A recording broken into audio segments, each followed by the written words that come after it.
Mountains. A massive mound of mineral mass forming from the aftermath of two continental plates' ground-shaking collision. Or a barrier blocking your brain, both representing a challenge to overcome, a goal to reach the top of. Today, we'll be taking over the body of Madeline, a girl who's taking on the ambitious challenge of trying to climb both types of mountain at once. We'll be making sure that she not only makes it all the way to the top of the mountain, but completes every challenge Mount Celeste has to offer as well, netting us another perfect game on Steam. There's nothing more to say. Let's get started with this episode of Gaming Perfection. This is it, Madeline. Just breathe. Why are you so nervous? Our story begins with our main character arriving at the foot of Mount Celeste, anxious about the climb ahead. This is only made worse when I almost get her crushed by an immense ice cube. That aside, we are soon joined by the second force that will be helping Madeline. Come on, you gotta climb! He has the power to bestow abilities onto Madeline that make her climb up the mountain even possible. Excuse me, ma'am? The sign out front is busted. Is this the mountain trail? You're almost there. It's just across the bridge. But you should know, Celeste Mountain is a strange place. You might see things you ain't ready to see. You should seek help, lady. All that's left now is to cross this bridge and... Oh no! If only I had a super convenient ability that could propel myself through the air. Dash with any direction in numpad 5! Numpad 5?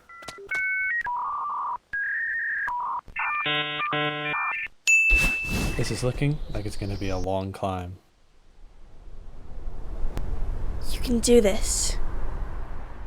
With the prologue over, we are now free to start Chapter 1, The Forsaken City. Using the newly unlocked dash, I can propel myself over these spikes and clear the first room. However, in the next room, I came across Spring. I used Spring to bounce up and get the height needed to dash over these spikes. The next mechanic thrown at us is the traffic block. Standing or grabbing the machine would cause it to go whizzing by along the belts until it came to a crashing stop at the end. This room acted as a tutorial to show the special mechanic of the traffic block, where jumping right when the traffic block stopped gave Madeline a massive boost to speed in the direction it was going. In this room, that resulted in a face full of spikes. Ow. Another obstacle I came across were these crumbling platforms. Standing or grabbing it would cause them to start falling apart, leaving only a small window to jump off of it. We made use of these mechanics to get through the next couple of rooms until we eventually came across a new one, the Dash Crystal. This guy acts like a potent hair dye and can turn Madeline's hair from blue back to orange while in the air. This lets me get another dash in without having to touch the ground. Ho there, fellow traveler. Oh, hi. What a killer night for a hike. I guess so. This place is so crazy. I kind of can't believe it exists. Not the easiest climb, is it? But I guess that's what I was looking for. Whoa, that sounds pretty serious. I'm just happy to see another human in such a lonely place. I'm Theo, by the way, an adventurer from a far-off land. After the joy that was meeting our fellow mountain climber, we continued our own trek up the mountain, blazing through all the rooms. The only thing of note were the new falling blocks that were added, that activated the same way as everything else, and had the express purpose of obeying gravity once done so. Every room was one part a puzzle of figuring out how to use your movement, and the other part was the execution of said puzzle. Each room's puzzle was made harder by little juicy fruits that added on to the path I had to take. We'll be talking about them later though, as they are very much needed to 100% Celeste. Now that I've started to become comfortable with Chapter 1's mechanics, like boosts off of the traffic blocks and using my grabs and dashes properly, there's not much left to do but to beat the chapter. So, here's a fun fact about Celeste from my friend Garful, who has many hours in this game, and he'll be joining me for most of my time on this climb. You can beat this entire chapter dashless. It's really hard and I don't recommend you try to do it, but you can. Celeste Mountain, this memorial dedicated to those who perished on the climb. Perished in the climb? That ain't gonna be me. Ugh, I'm exhausted.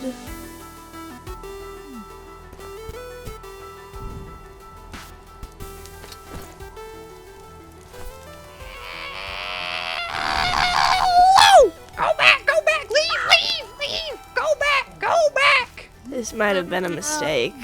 You wanna leave, Chapter 3 sucks!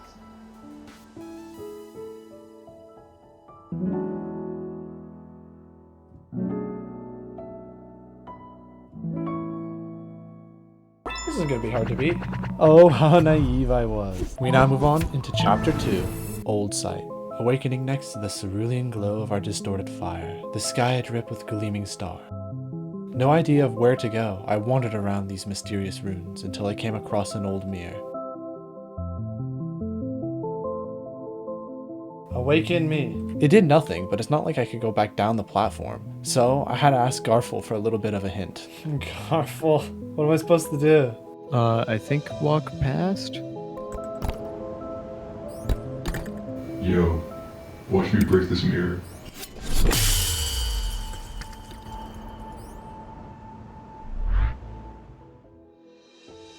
They do be a goose on the loose. Thank you, Garful, for those wise words. And past me, thank you for whatever you said. Moving on, now that the mirror has been activated, we can dash through the dream blocks that have been scattered around the rooms.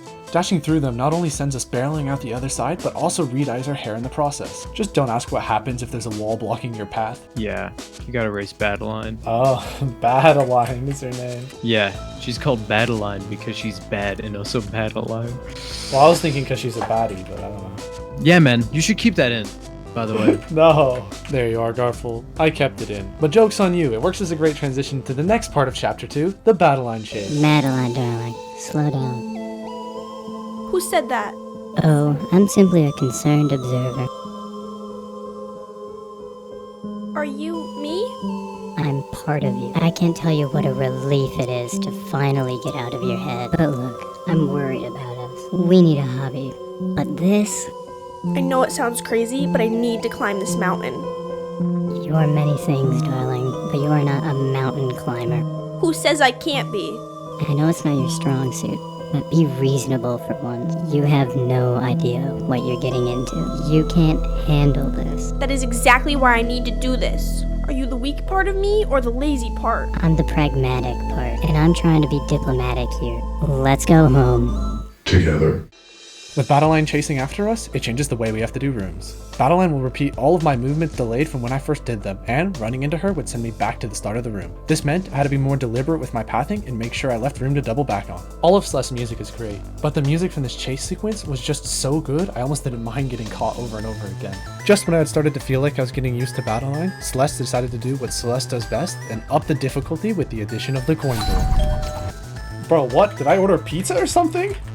No, I did not order pizza, but collecting all of the coins in the room will unlock the door and let me head to the exit. The problem with these coins is that often getting to the door after unlocking it requires me to double back, meaning I had to prepare to give Battleline the jukes to get to the door. I was holding down shift. I wanted to drop off the wall, not do a kickflip off the wall. This kickflip that I'm talking about is when I forget to hold down shift when jumping off of a wall and go flying out instead of up. With the battle line chasing after me multiplying, this kind of misinput was a certain death to me. After using the walls to get over the battle lines here, it was on to the final room, and after a few attempts, this was the run that made it through. It's so annoying that you kickflip. I hate kickflipping. I don't want to kickflip there. I want to slide off the wall. Let's go home. Together. Amelia, let's go home. I'm gonna get you. I have your pizza. Get it? Because I have your pizza and I'm coming to deliver it to you. But you didn't order a pizza, but I have your pizza. So I'm gonna deliver it to you. Let's go home. There we are. That's what happens when I don't do a kickflip. You aren't a mountain climber. Come with me, Battle Lines. Let's go back. We're going on a journey. Wait, Madeline. Please go back. You don't want to go through. Please go back. No, I'm doing you a favor. Please go back. Oh, they're still with me. Chapter 3 sucks. Nope. With Battleline gone, it was time to go forward and finish this level. Ring-a-ding-ding. Hello? Madeline, are you calling from a payphone? Yeah? No, wait, you called me. What are you talking about? It doesn't matter. I'm in trouble. I'm being chased by someone. I don't really understand what's going on, but I know I'm in danger. I can feel it. Madeline, you only call me when you're panicking in the middle of the night. You don't have to make up some ridiculous story just to get my attention. I'm not making it up. You always do this. Shh, it's alright. Calm down. I'm sorry, sweetheart. Talk to me. I'm climbing Celeste Mountain. I found this old mirror and it shattered, but part of me escaped and... I'm dreaming, aren't I? Madeline, of course you're dreaming. I haven't spoken to you in months. Why would I start now? Ugh, why am I even climbing this stupid mountain? I'm wondering the same thing. It's time to give up and go home.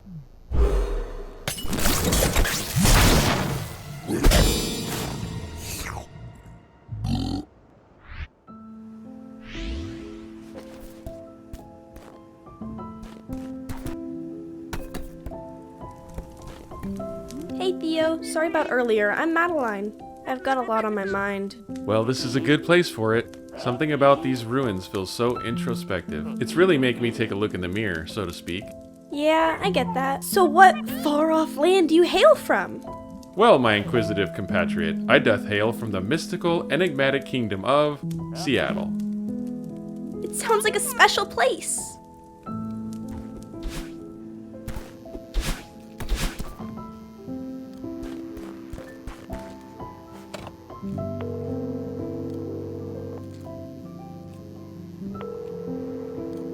Hey, Mom. Madeline, what a nice surprise. How's your trip? It's okay. I'm just kinda overwhelmed. Oh no, are you having another panic attack? Focus on your breathing, honey. I'm here. What's going on?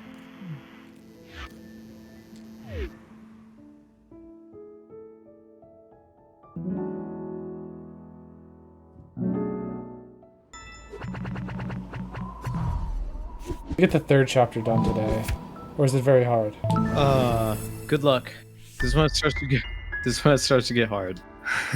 As you heard Garfel say, Chapter 3 is when the game's difficulty really starts to ramp up. We trek forward along a worn bridge, making it past these seemingly not so bad fuzzy looking things. Trust me, I'll get to these in a sec, until we grab this key and I enter into this normal looking building that is blocking our path. Once inside, I see a note on the counter to please ring for service, and with the only way forward blocked, I had no choice but to comply.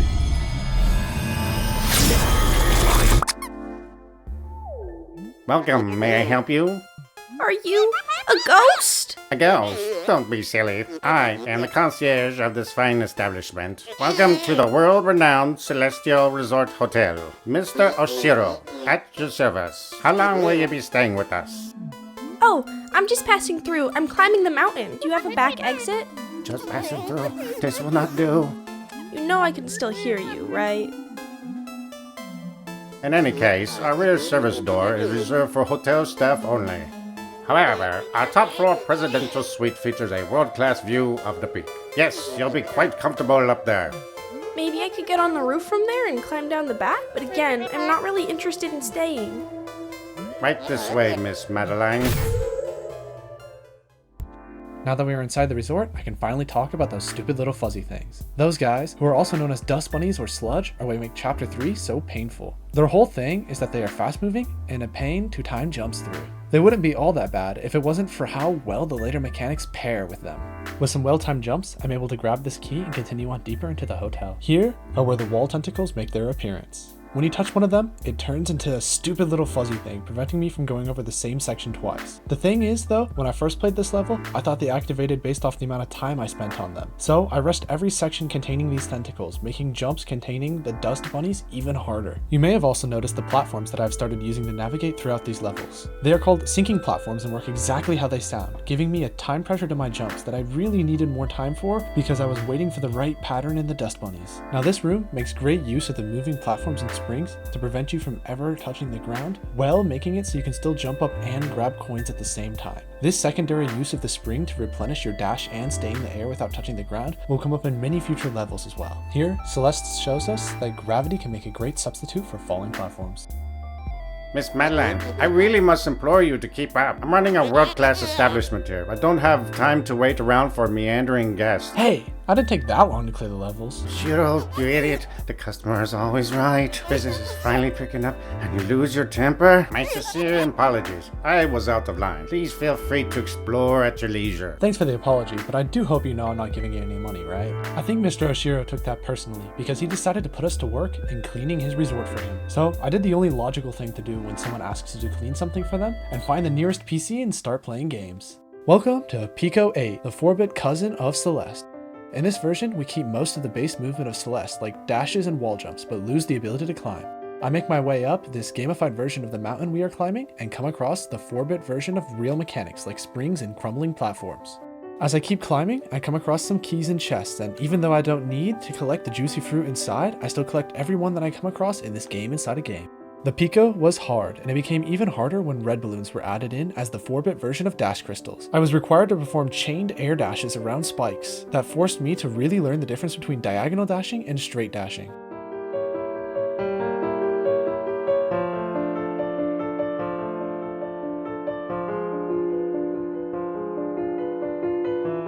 Once I was nearing the top of the mountain, the Pico decided to ramp it up one last time and give me 2 dashes by giving me a green hair to use before my orange hair. This extended the air dash change around spikes until I finally made it to the top of the mountain, taking 27 minutes in total to do so. This got me another achievement in the game. Oh, yes! Yes, I did it! So, what were we doing before? Oh yeah! I got a room to clean. In order to clean up the junk, I had to go into 3 different sections and press the junk remover button. Each section would be slightly different depending on the order that I did them in, because some of the junk in them would be whisked away upon the completion of the other sections. Of course, I didn't know that at the time, so I just picked whatever room I ran into first and started away. The first section went by, and we put all the brown boxes away. In the next section, we meet Theo again. Theo, are you a guest here too? Madeline, I'm so happy to see you right now. I'm all about spooky mysteries, but this is getting too real. Have you talked to Mr. Oshiro? He's a creepy old weirdo. I bet he's cleaning out a nook to hide our bodies as we speak. I'm gonna crawl through this vent. It's blowing cold air in from outside. Come on! We need to get out of here and call an expert on creepy old dudes. Take care of yourself. Thanks, Theo. I'll see you outside. I wanted to join him, but turns out I was too big to fit into the vent, so I was forced to continue my work for freedom by doing Section 2. Section 2 was a quick clear, though a little more tricky than Section 1. With the right timings though, I was able to make it to the end and cleared away all the purple clutter. Now, only Section 3 was left, but due to the severe scarcity of scattered stuff, it was also the hardest to maneuver through. The last room in it was the hardest of all the sections due to me not quite understanding how stamina worked yet. With that room done though, all the green and blue books could be reshelved, finally finishing my job of cleaning. After removing our metaphorical haystack and finding our needle in the form of a key, Mr. Oshiro continued to drag us around, insisting in a not-so-optional way that we must see the presidential suite. Not being left much choice in the matter, we were forced to follow along. Man, it's amazing here. Madeline, seriously. My bad idea radar is off the charts on this one. You should get out of here. I think that guy's going to melt down no matter what. You have to think about your safety. See you on the outside, jailbird. Heeding Theo's warning as I head into the next rooms, I'll juggle some air dashes to grab these coins and make it through the next room running like the floor is on fire, since I still thought the tentacles were time activated.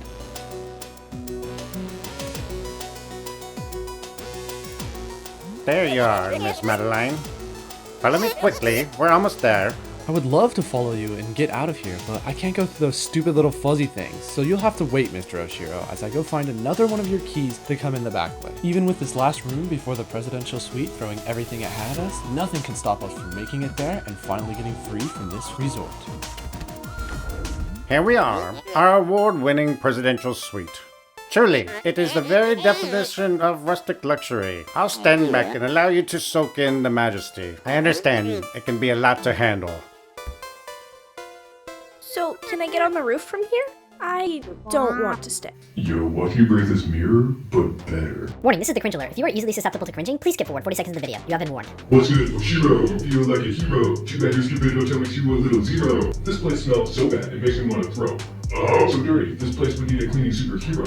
Us. You so big, every time you're close, it goes slow. Get it? Your mass is like a super massive platter. Dodging you so easy, I probably should go. Floating in the air, I probably should go. In the test of the worst people, you get top marks. Impressive for a guy who can only play bingo.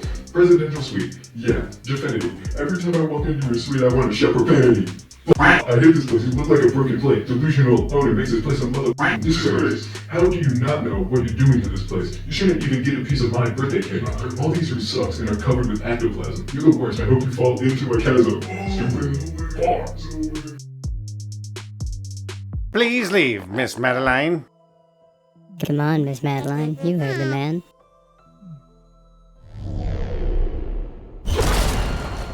Where would you be without me?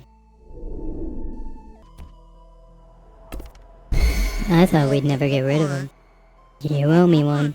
You're both pathetic. Pathetic? You only came here to humiliate me. I won't grovel at your feet any longer. Mr. Oshiro, what have you become? Wait a second. Giant white sphere that dashes at me? So, in this section, I'm running from the Eye of Cthulhu. Every fixed interval, it'll dash at me, and the only way to not die is to go over it or under it. Or if I'm feeling extra skilled, I can Goomba Stomp his head and get another dash out of it.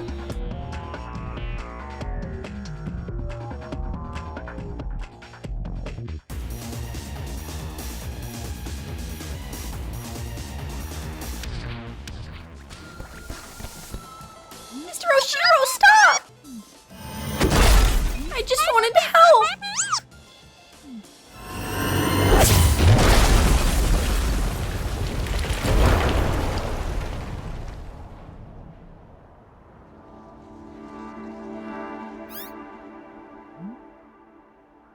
I've decided to close the hotel for repairs. Please, just leave me alone.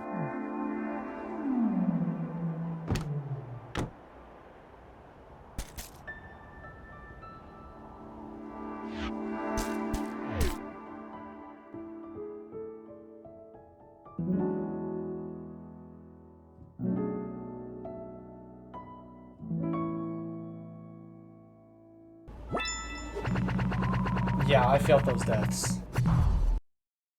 Welcome to Chapter 4, The Golden Ridge. The first obstacle that I came across in this new chapter is the fluffy white cloud. It could be used as a platform, but I could also time my jump off of it to gain an extra super bounce for height. I use this to get past the first room. The next room introduces the green bubble, which I swear looks more like a blue bubble, but I can't argue with the wiki. Entering the bubble holds you there for a second, and then dashes you in the direction that you were holding, along with giving you another dash. Oh great, you again. Well, I didn't expect to see you up here. I'm glad you're still in one piece. I see you made it through the hotel. Did you meet Mr. Oshiro? Oh, I met him all right. He chased me out of there after I cleaned up a bunch of junk for him. Oh, that sounds like a fun morning. Are you ready to give up? I know a shortcut back to your car. Back off, lady. I'm headed for the summit. Sometimes it's hard to tell the difference between stubbornness and determination, isn't it? You remind me of myself when I was young. Good luck and mind the wind. Oh, wind segments. Oh no. Is that the Canadian flag? No, there is wind.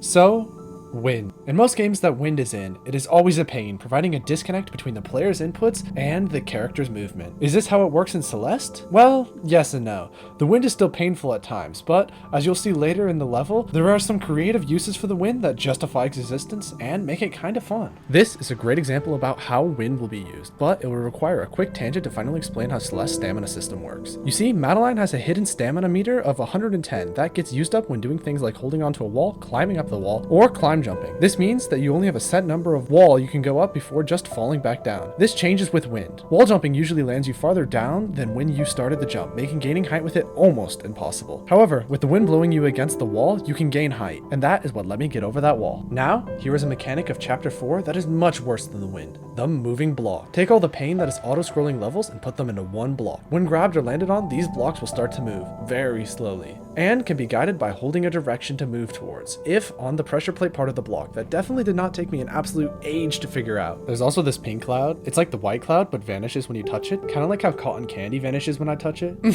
Moving on, this room just made me think of those mobile ads where you have to get all the cars out of the parking lot, like a game of Blockle. Yeah, I just grabbed them and moved them out, then got my dash back by landing on top of them and cleared this room. Now, this room is something I like to call escort the block. In order to make the final jump at the end of the room, I have to make sure that the block does not die by hitting any obstacles in its path. I see you, Mr. Secret! Turns out the secret was a path upwards, and doing this inverted rock climbing section, I make it to the final stretch of rooms, heavy wind. Here, the type of dash you use matters, since while dashing, the distance Madeline goes is fixed, so a forward dash will take you further than a diagonal one. Usually, this doesn't matter, since I could just fall down onto whatever I was aiming for, but not with the wind. The addition of the snowball also mixed up the rooms by forcing me to dodge the projectile without using a diagonal dash to go over it. Are you supposed to be able to grab and dash? You should be able to dash with the climb button held down. That shouldn't be a restriction.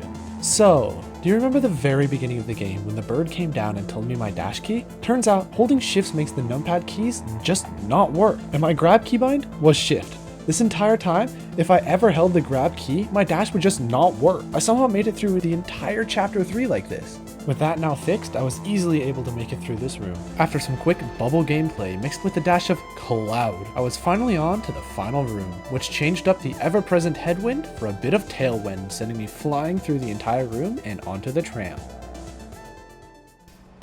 Madeline, wait up. Oh, how does Theo make it through here, I swear? Nailed it. I guess because he's invincible. Theo, are you alright? A gondola? I've always wanted to ride one of these. It looks pretty old, but maybe it still works. I don't see any other way to cross this chasm. Let's do it. This lever looks important.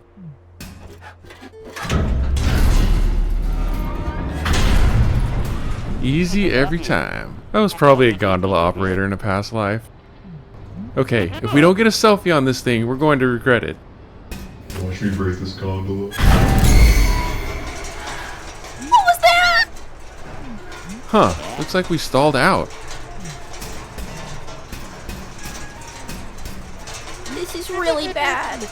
Maybe if I...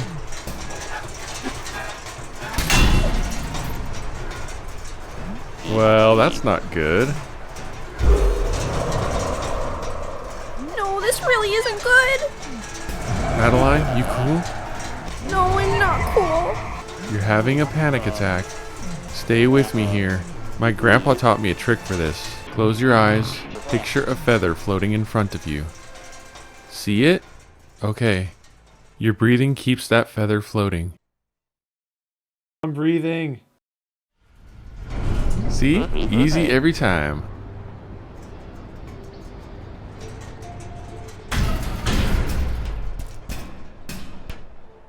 How did you know we'd start moving again? Oh, I totally thought we were done for. Oh my god. Look at this selfie though.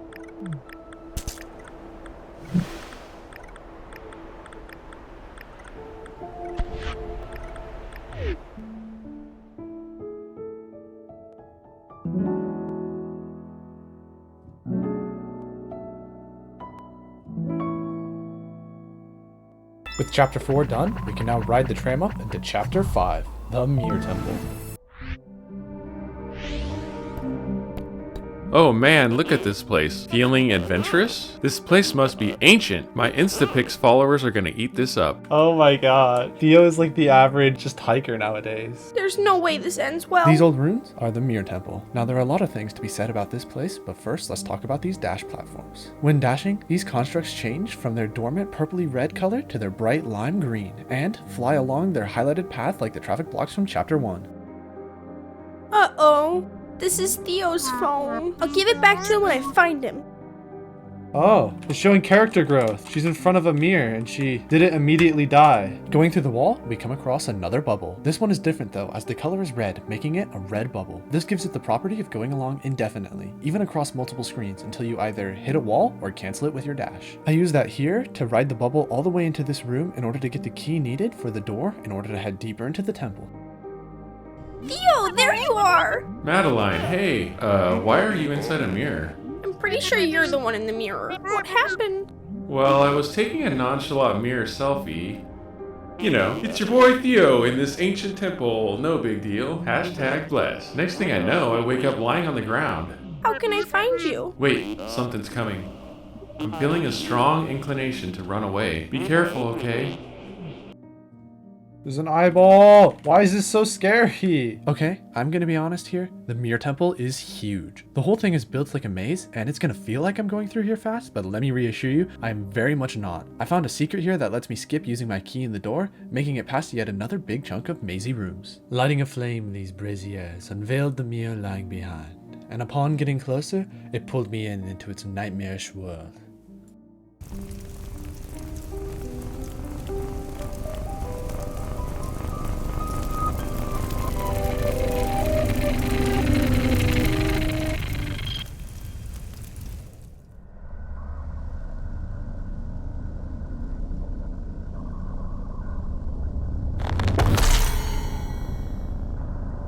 I had now become some kind of eldritch whore, and only upon finding Madeline and ending her was I finally free from the mirror's grasp, only to find myself stuck somewhere completely else.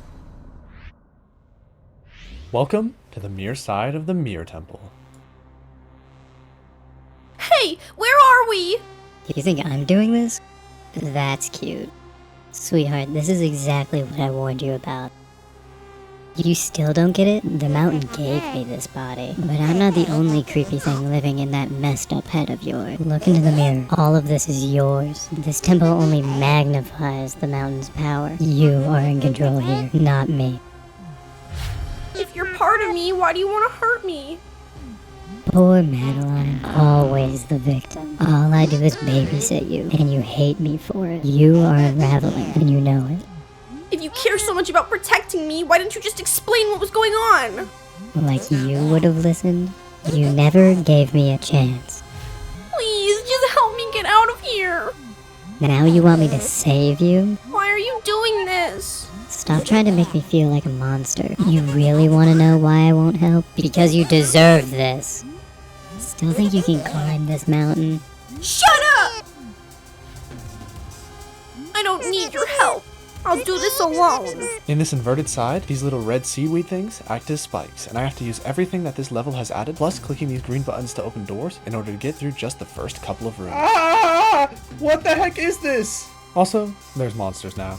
The Seekers, as they're called, seek after me in the form of an aerial football tackle that will leave me with more than a concussion if I get hit. I have to get around these guys to get past the rooms, and sometimes I even have to collect coins whilst they chased me down. The only time I was safe was when I was using the barriers that came in some rooms that I could walk through but they couldn't, or if I Goomba stomped them, creating a small window of time before they respawned.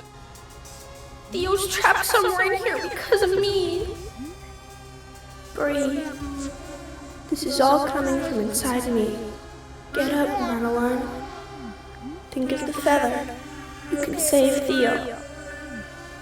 Now, we're in the biggest, maziest room of the whole level, where I have to find 2 keys somewhere in this entire mess of a room. I use my platforming skills I've been building up playing this game to get past these dash platforms and obtain my first key. Then, I find Theo in my wanderings. Theo! Thank goodness I found you! Madeline, wow, am I happy to see you. Are you alright? Yeah, I'm fine. I've just been stuck in this crystal thing for ages. Do you get the feeling that this place knows you better than you know yourself? Yeah, I'm so embarrassed that you have to see this side of me. I hope that selfie was worth it. Selfies are always worth it, dude. I'm glad you're safe, but you're trapped because of me. And now this temple is showing you what I'm really like. I'm horrible. Hey, we're in this together. Don't act like this is all on you. What do you mean? You didn't trap me in this crystal. Sure, those monsters are coming from you, but the temple is shaping itself around me too. I can feel it. These eyes are staring at me, and this crystal is coming from me. I know it. I hate to ask, but I really need your help right now. Okay, I've got your back. I'll bust you out of that thing, then we'll escape together, just as soon as I find my way around to you. Madeline, you're my only hope right now. I believe in you, for real. I hope that's not a mistake. I bait a seeker into football tackling this red rock, clearing the path to my second key. Then, because I didn't know you only needed 2 keys, I went and got myself a 3rd key, which only had one annoying bit where I had to bait this seeker into collecting this coin that was surrounded by spikes. A couple of spring bounces later, I opened up the last door and rode the red bubble all the way out of this terrible maze. Seriously, I have no idea how I found all those keys, and it took me absolute ages. Using my amazing seeker slapping skills, I make my way up through these rooms, making it look a lot less painful than it actually was by cutting out all the time that I spent actually trying to get these stupid guys to do what I wanted them to do. I'm looking at you in particular. Yes, you, Kevin. Theo, I finally found you. I knew you'd make it. It wasn't easy. Are those monsters really coming from inside me? Madeline, that's a valid question. I'll be happy to discuss how monsters relate to your inner self, but right now, my inner self is real sick of being stuck in this crystal. Oh, right. Don't worry, I'll break you out.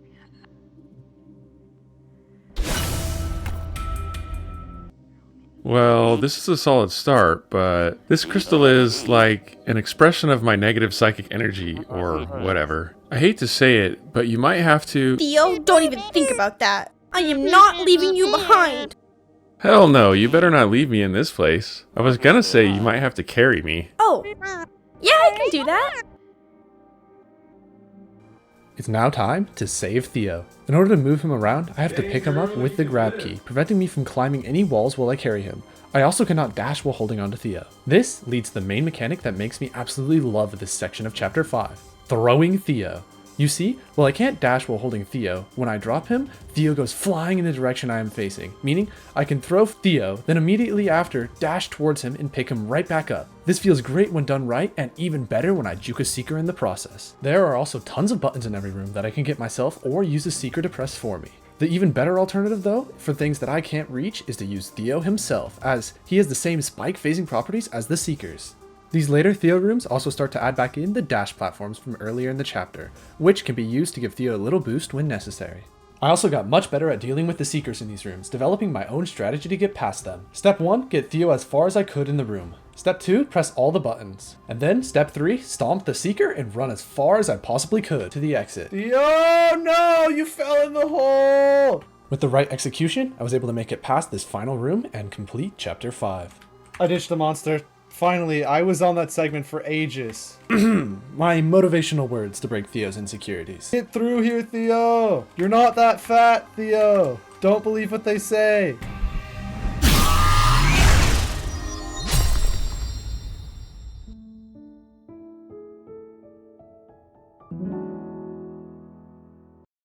With the maze that was chapter 5 now out of the way, we move on to chapter 6, Reflection.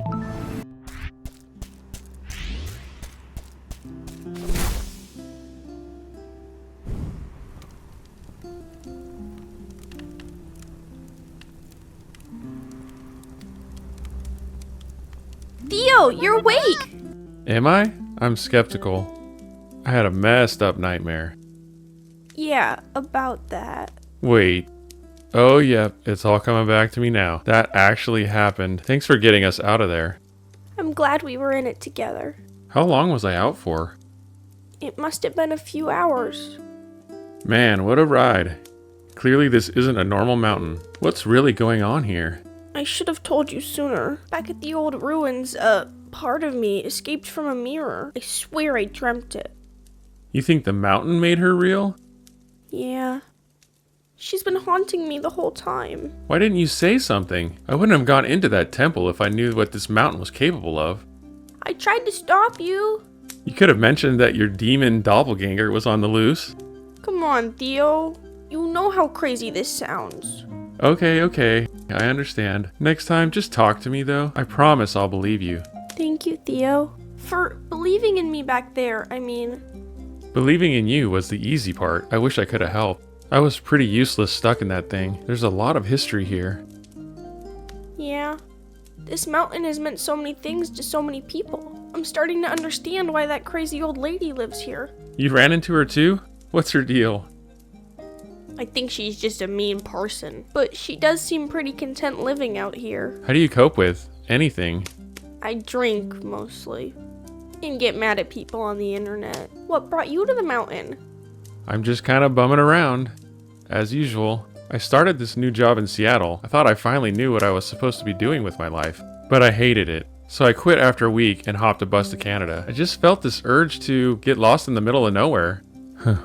Now that I'm saying it out loud, I realize how flaky it sounds. It just sounds like you're under a lot of pressure. Not really. Everyone is so patient with me, though I guess I'm putting a lot of pressure on myself. I'm just worried that I'll never figure out where I'm going. Would you mind talking about what depression is like? Would you mind talking about what depression is like? It sucks. You know what? I want to remember this night. Let's take a selfie. I thought you'd never ask.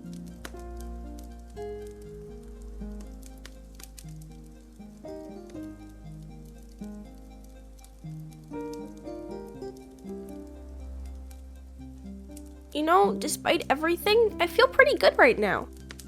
Wait a second. You're going to reach the summit tomorrow. Don't jinx it. Yeah, I'm excited. I'm ready to put this all behind me. I'll be cheering you on. We should get some sleep.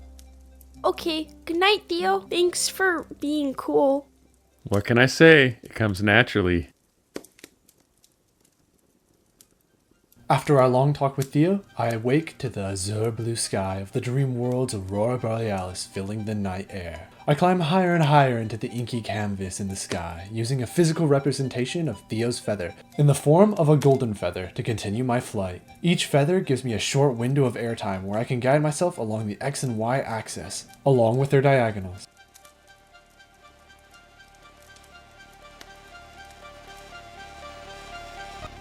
The northern lights are so beautiful. Yeah, they are. Where are we? We need to talk. Okay. I finally understand who you are. You're not my true reflection. I'm not? You're everything I need to leave behind. You're cruel, paranoid, controlling. Why would you say that? No, it's okay. I understand now. I don't need you anymore. So you're just abandoning me? I'm setting you free. We'll both be so much happier. You're so So stupid. You think you can just leave me behind? You think you can blame everything on me? You think you're above me? Answer me! Calm down, please. Calm down? Breathe, Madeline. Use the feathers. POV, you're a master breather. Dude, this is just like Demon Slayer. Wait, I'm dying! You're going to think about a feather to stop me? You're not above me, and you can't climb this mountain. It's time to accept that. Madeline, what's happening?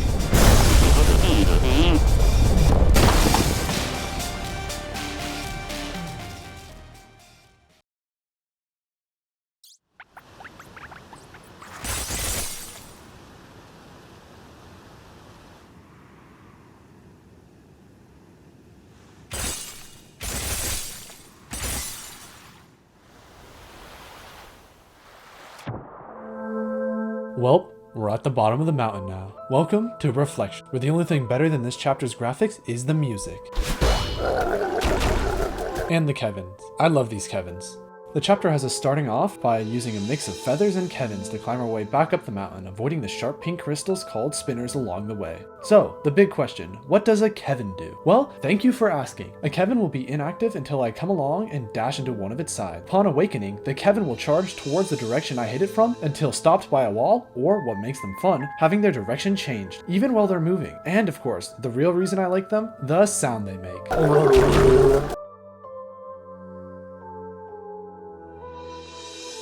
So close. It's over now. I hate her, but she's part of me. I'll never be able to get rid of her. Now, it's time to explain the bumper. This little guy was one of my #1 causes of pain throughout my entire time playing Celeste. I just found it so hard to get a consistent bounce off of it, and I learned later that there were several reasons for it. First, hitting the tiny little circle in the same spot every time is hard. But the main reason that they were such a pain was that depending on the key I was holding when they bounced me, the force from the bounce would change. The window for timing this was so hard to find, especially when I was air strafing to try to hit it in a specific spot on the tiny circle. For now though, not much precision was required, and the extra dash they gave me let me get away with suboptimal bounces. Oh, hello again. Of course you're here. Calling it quits, I see. No, I fell. It's over. That's probably for the best. The mountain doesn't pull any punches. Yeah, I get it. I wasn't strong enough to climb your stupid mountain. You can laugh at me again if you want. I didn't mean actually laugh.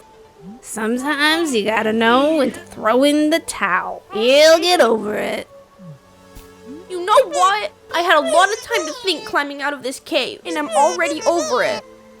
That part of me was right. I can't do this. You clearly aren't over it. Shut up! I know. I don't want to give up. But no matter how hard I try, she sabotages me every step of the way.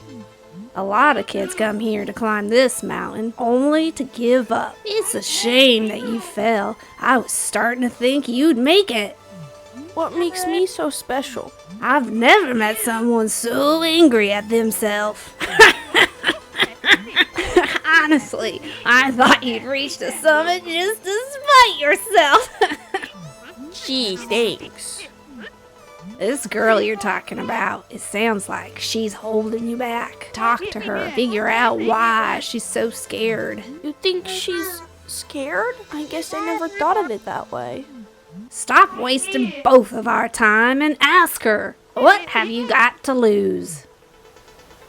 I don't know how to find her. She's part of you, right? If you look for her, she won't take long to find. So you know about the mountain's power? Of course I know. I live here. I tried to warn you. You need to work on your messaging. A glimpse at the truth is good for people, even if most can't accept what they see. There's no shame in running back to your car and driving away. Someday you'll be ready. Then you'll come back. No, I'm going to see this through. No more running. I thought so. Good luck. It's time now. There's nothing left to do but chase after Battleline, and I'll just let this beat drop do all the talking.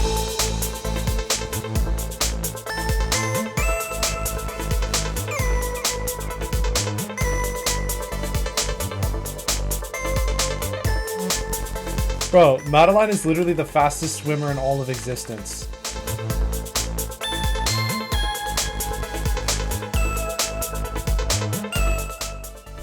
Looking for me? I thought you were done with me. That was a mistake. I'm sorry.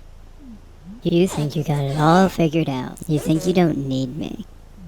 I said I'm sorry. We need to move past this. You expect me to trust you?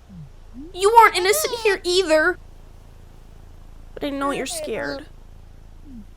Look, we're at rock bottom. There's no point in fighting. I can keep digging. I could pull us down to the center of the earth. What would be the point? Let's climb out of here. Together! Come close to me and I'll make you regret it. Boss fight time! Well, I may only have 1 health and Battleline more than I could count. Health doesn't matter if you never get hit. To make it to the next room, I just slap Battleline a few times until she is forced to flee through the wall into the next room. There are just a few things I have to look out for on top of the normal obstacles. This includes the balls of pure energy that Battleline floats in my direction, as well as a laser beam with enough energy to even make the US Army jealous.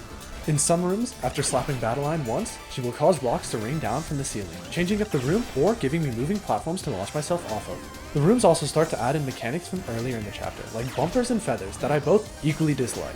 You already know why I struggle with bumpers, but the feathers also have a similar problem where I have a hard time controlling them in small spaces using my WASD controls. Like the bumpers, how precise I am doesn't really matter that much right now, but when it's needed, it's almost impossible to provide.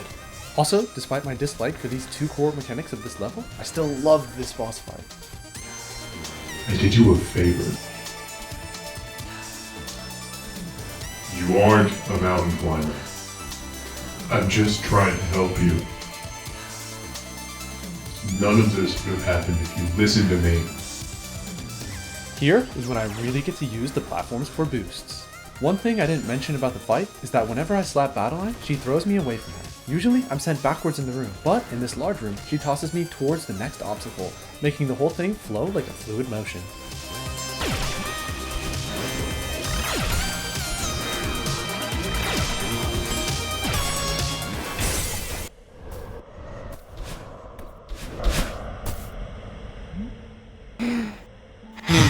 Fine. You win. I guess you don't need me after all. If you want me to go away, I'll try. That's not what I want. I need your help now more than ever. Please, let's work together. Work together? You're joking, right? It's okay to be scared.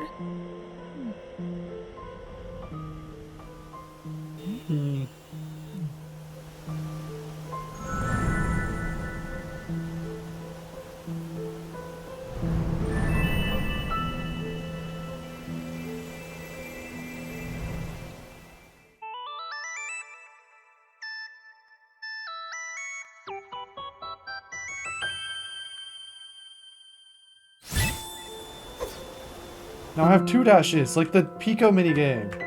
I feel so fast! We had done it. Not only did we overcome Battleline, but we reconnected with her too, leveling up in the process.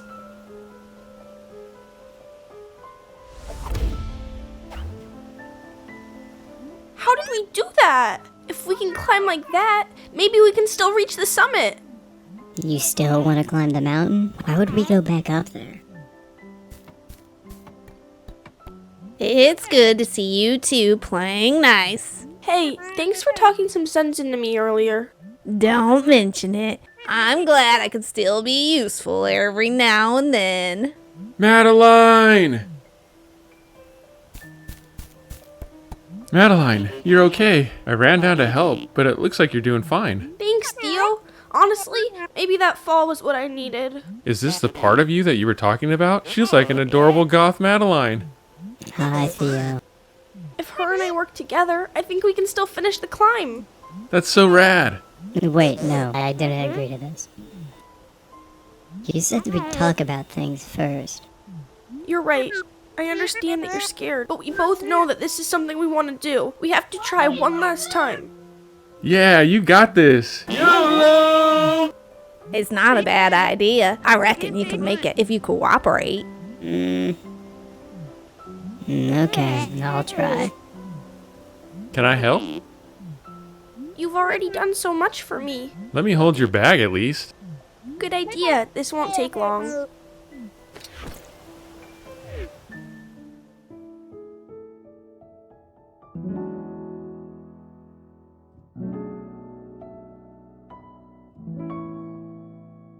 With that, Chapter 6 was completed, with the only thing left before reaching the summit being Chapter 7, befittingly called The Summit.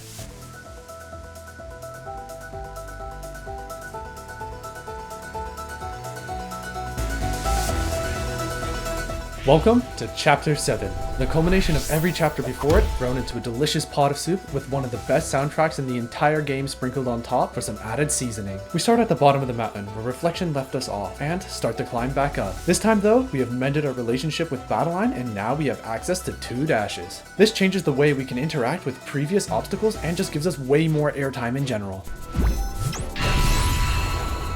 We're getting the hang of that. If you say so.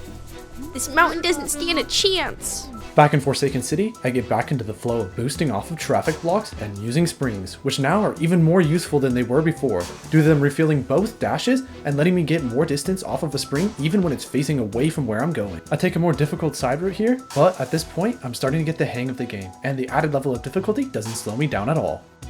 Just a few more air dashes, and I'm on to the Battleline Orb section.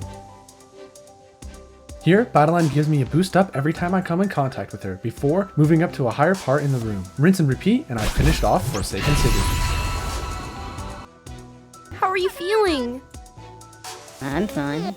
No matter what happens, I'll be right there with you. You know what's really scary? I'm starting to believe you. We're now back to Old Site. Navigating the dream blocks was easy in the first place and only became even easier with the second dash. So it wasn't long before I made it to the next Battleline Orb section and out of Old Site.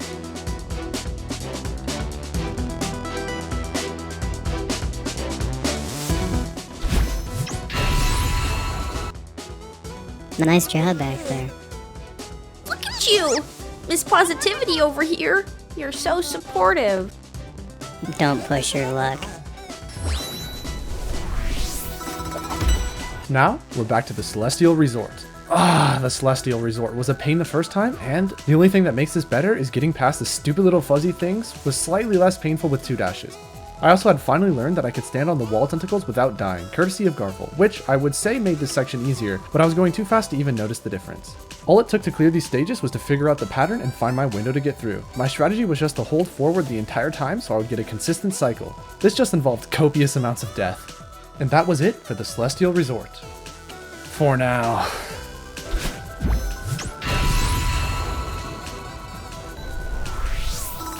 Now, onto an actually great level, Golden Ridge. This was a great highlight wheel of all the things I loved from Chapter 4 in all the best ways. Fun, precision dashing through spinners with blue bubbles, creative placements of cloud bounces, and lovely use of wind to spice up some of the rooms, my favorite of which was the tailwind. The only thing that slowed it down was the auto-scrolling block sections, but they were fun now since their difficulty had scaled to the point where there was almost no waiting on the blocks. I'm so glad that all my minor annoyances I had with the chapter at first were addressed here, solidifying the chapter as one of my favorites. Also, this was one of my favorite battle line orb sections, with how the wind changed direction every time I got a boost, giving the room a more dynamic flair.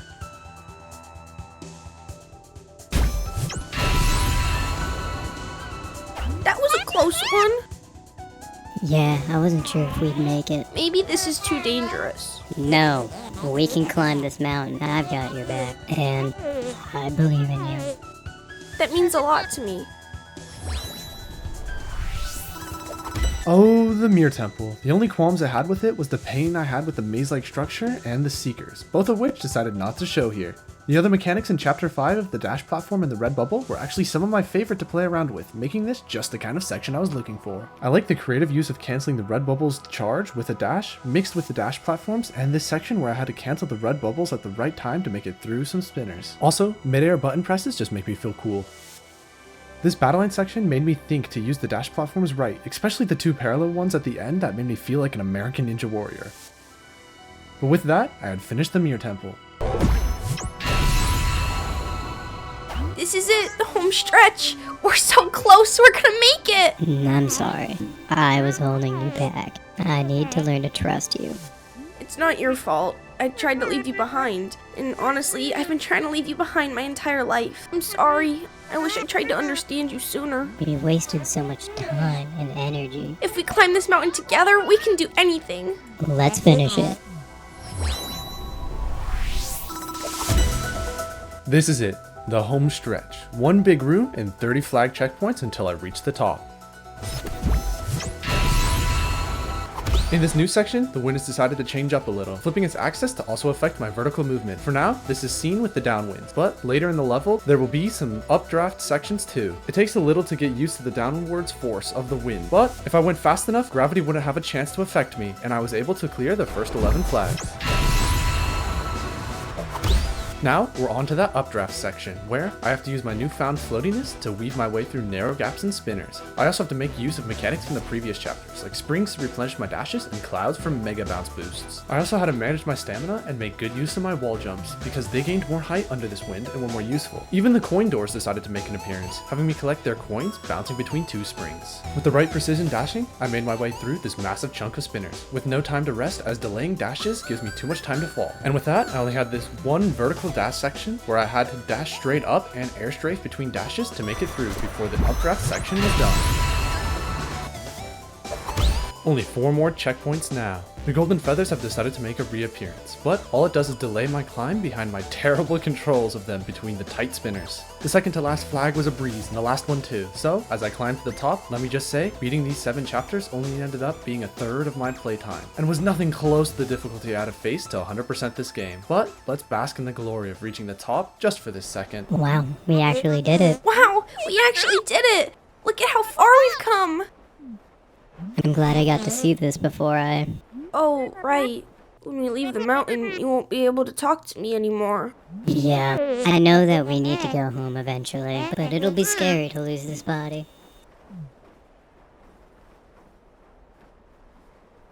You'll still exist, though. You were part of me before we came here. Yeah, I know. But I'm gonna have to depend on you to listen to me, even if I can't talk to you in person anymore. Don't worry, I can't go back to that either. I really want us to work together from now on. So, now what? Let's just enjoy this for a bit.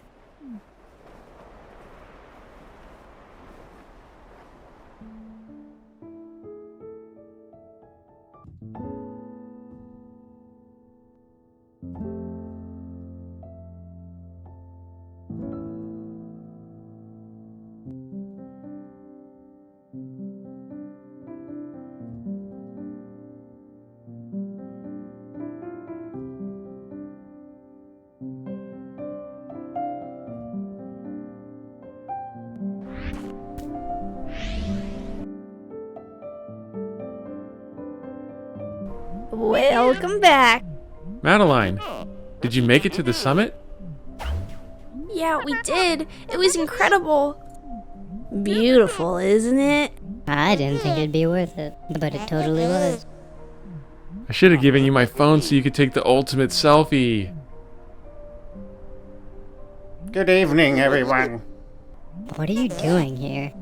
A little bird told me there was going to be a party. RSVP, my bird. Positively magical. But if I am unwelcome, I shall take my leave. You know, this is the first time I've seen you outside that hotel of yours, Oshiro. I'm glad you made it. Madeline here is baking us a pie with all of the strawberries she's been collecting. Yeah, the strawberries I've been collecting. I think it's time we finally talk about that. Celeste is a very packed game, and while beating the main game is fun, it's also only a fraction of the total content. Throughout every chapter so far, there have been optional collectibles off of the main path that I could gather. In fact, I was collecting many of these berries on my first time up the mountain as well, but just grouped them together with the ones I got when I replayed the levels to collect everything. Berries are also not the only collectibles to come across, as each level also contains a mixtape and a crystal heart, both of which I will need to complete all the achievements. Bruh, there's the stupid berry. I found you. For chapter 1, I didn't use a guide, and I had to find everything on my own. Yes, I found you, mixtape. I'll tell you right now, this is where you will have to take notes. Yeah, you just need the order of colors in which direction, and you can use it right here. I know you can figure this out. You just do it down here. Make sure you don't dash off the edge with the right one. Yeah, you can move in between the dashes. So if you can like dash left and then move over. White is up, purple is to the side, blue is down diagonal, red is up diagonal, yellow is up that way, except it comes after purple. So blind, it's too dark in my room. White, purple, blue, red, purple, yellow. Oh my gosh, I did the puzzle. I would have never got that. That's an achievement? Yes! As I mentioned in the clip before, each crystal heart gets me another achievement, but I'll also need every crystal heart for some levels in the future too. That was the most dramatic strawberry ever. The optional challenges that the strawberries provide are one of the things that I love about how Celeste teaches the player. Not talking about the hidden berries, but the ones that are out in the open, test the player on their game knowledge in just the right ways as to improve upon it and inspire innovation. This played a big role in curbing the difficulty of Celeste's first 7 chapters for me, as I felt more prepared than the average player would going into new levels. The mixtape was the last thing for me to find in chapter 2, and it took me ages. I forgot to check down! These first mixtape rooms are really easy, but they will be back and much harder. Every level's crystal heart has a bit of a puzzle to it, and chapter 2's comes in a poem. An apparition, not of this world, but because of it, lurking out of frame. Awake, my heart is a fortress. In dreams, I am vulnerable. The solution is to go back to the dream section and use the changing screens to replenish your dash and reach the top of the runes. Chapter 3. Oh, Chapter 3. Just like everything else involving the Celestial Resort, almost every strawberry was long and painful. This became the first chapter where the time I spent getting strawberries the first time through actually almost equaled the time that I spent to beat the rooms. Though, I do have to relent with the negativity here, because as much as it pains me to say it, these strawberries were some of the most rewarding in the whole game to get, especially on my first playthrough, in part due to their extra difficulty. Dying 50 times until I finally got the right timings and defeated the strawberry was not only amazing, but taught me the skills I would need to 100% this game. And yes, I did scream when I found out and executed bouncing off Mr. Oshiro's head to get a strawberry. I felt like a pro when I figured this out, and it just goes to show how much work the devs put into the game for each strawberry to test a bit of knowledge and teach something new. The mixtape was easy, just placed on the main path, but the heart required me to backtrack up a waterfall in order to get past the junk blocking his path. Now, chapters 4 strawberries were a different experience. The ones placed along the normal path were relatively easy to gather, leaving the main strawberry gameplay to be in this big room. The thing with the room is you could actually just leave if you felt like it. In this room though, there were many other branching rooms that each had 1 or more strawberries in them. This made most of Golden Ridge's strawberries an optional, isolated challenge that ended up being the thing to teach me how to use auto-scrolling platforms. Overall, one of my more liked ways to add strawberries into the level. Did you know that strawberries are actually not berries at all? They're an aggregate fruit like blackberries and raspberries. This is because the seeds around the strawberry are not actually seeds at all. Each one of these is its own fruit called an achene that has its own little seed inside of it. The strawberry is actually closest to a rose, as they're both from the Rosacea family. This chapter's crystal heart used an SMB3 Easter egg to get behind this platform and scale the background up to the heart. Oh, the Mirror Temple. Remember when I said chapters 3 strawberries were the worst? Well, that's still true, and I loved every mechanic in chapter 5. Oh! Getting to the strawberries in chapter 5 was like beating my head against a wall. Literally, I just circled the same room several times, banging my head into the wall, hoping that I would find some hole I missed. There were 3 reasons I had to do this compared to the other chapters in the game. First, the rooms were huge. Second, the level was a maze. And the biggest one, the mirror temple was dark, requiring me to activate every light source in the room to make sure I didn't miss a single thing. I still missed a stupid amount of strawberries the first time I went through the level, requiring me to come back and beat my head up some more. And yes, after beating my head around in the mirror temple for over an hour, I had had enough, and I turned to a guide to help me find the strawberries I missed. By that point though, I was only missing like 3, and I had already found the secret passage to smuggle my key to the crystal heart on my own the first time, but thought it was progression and went the other way instead. Chapter 6 doesn't have any strawberries, so that makes this rather quick. I did solve a puzzle for the crystal heart though. The solution to this puzzle was actually the same as the one from chapter 1, that's why Garfel had told me to write it down. I just had to do the same inputs and change their order depending on the symbols placed on the wall. Now, back to the summit. This was a very, very long chapter with 47 strawberries that I had to pick up on my way back up to the top. Strawberries aren't the only item I need to pocket on the climb though, as I would also need to acquire 6 gems in order to unlock the crystal heart at the top. Chapter 7 used a mix of all the different strawberry placing techniques we've seen before, with ones placed along the path and others getting their own side route or room. However, there was a third type of strawberry I've not talked the most about so far, the hidden strawberry. This special breed of strawberry cowered behind breakable walls or fake walls, and were single-handedly the main reason why collecting every strawberry took as long as it did. I found as many of these as I could on my own, but Chapter 7 just had too many of them over the course of such a huge level that I eventually gave in for the final few strawberries, so thank you, the Triple S Legion, for saving me from internally playing the summit over and over again. Also, for those of you who wanted to see me suffer and are mad I used a guide, notice how even as we're wrapping up collecting everything in the game, there's still almost half the video left? Trust me when I say you will get to see me suffering in this video. So, as we're wrapping up the strawberry section, let me take this moment to ask you guys, what is your favorite dishes with strawberries in them? For me, I would have to say the fruit tart as it's simply delicious, but I'm curious what you guys would think, so make sure to comment below. Why is there another strawberry here? With these last 2 strawberries, the summit is almost finished, leaving only the mixtape and the crystal heart. The mixtape was easy, being found in chapter 3's section, leaving only the crystal heart. Remember the 6 gemstones I had mentioned earlier? Well, it's now time to collect them. Each one was like an extra hidden strawberry with their own room to complete, but at my current skill level, they didn't pose a challenge, and the crystal heart was ours.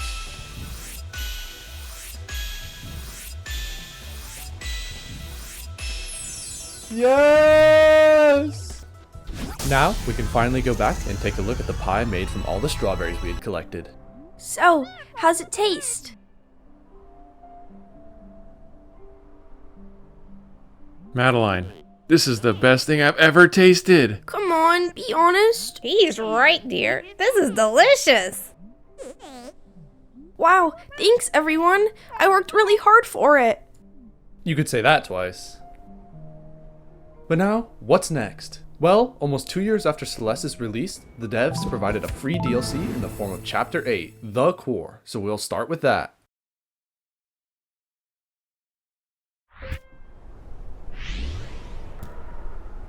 Hey there, kiddo. Nice to see you again. Here's the cave I told you about on the phone. Follow me. Whoa, my dashes aren't recharging? That's weird. What is this place? This passage leads to the center of the mountain. You said you wanted to come back and explore deeper. Doesn't get any deeper than this.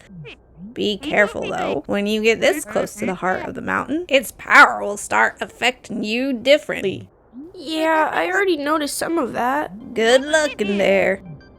Now the wall can't stop me. Using the crystal hearts we had gathered from the previous chapters, I'm able to get past this wall and start the core. The first major mechanic you may have noticed me figuring out earlier is that touching the ground no longer replenishes any of my dashes, with the only way to get them back now becoming screen transitions or dash crystals. This makes every room a puzzle of dash optimization over pure mechanical skill or speed. There's also a few new mechanics that I've been using in this fiery zone, like conveyor belts or bounce blocks that give me different ways to move without having to use my dashes. And now we're in the icy zone, where all the previous mechanics of the fiery zone get flipped on their head. Flipping a switch in this room is what causes the change, and this is the second core mechanic of the core. In the fiery zone, the conveyor belts pull me up the wall, the bounce blocks act like a cloud I can grab from the side, and the fireballs kill me on touch. While in the icy zone, the conveyor belts freeze over and prevent me from climbing walls, the bounce blocks become a falling block, and the fireballs now become ice balls that I can Goomba stomp from the top for more mobility in the level. The bumpers are also back from chapter 6, but they only work like normal in the icy zone, whilst the fiery ones kill me on contact.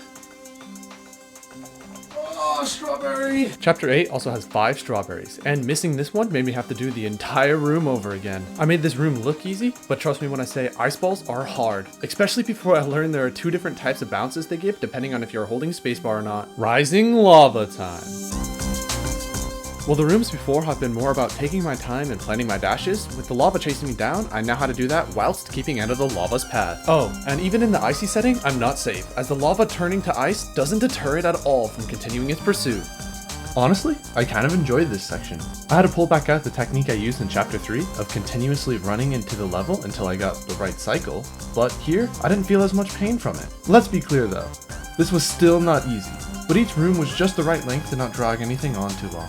I learned a lot about the bounce block in this section, from its optimal window to jump from, for boosts, and even how standing on different parts of it can angle your boost in different ways. Now that we've passed the lava rising section, what's next? Well, the only name I could give this section would be the sandwich section. Why, you may ask? That was close. Well, now the lava and ice have us sandwiched between their deadly bounding boxes, with the fiery zone causing the lava to rise and the icy one making the ice sink. It's no longer a game of going fast, but of taking advantage of short windows of time created when the switch is flipped. Thankfully, this golden feather section was easy, and we're on to the last room of the core, the mixtape room. You see, here in the core, the mixtape and crystal heart are not hidden, but just at the end of the level. And with that, we'll have completed chapter 8. This is it? This is what's at the center of all of this? It's so empty and vast, yet it feels nostalgic somehow, and peaceful.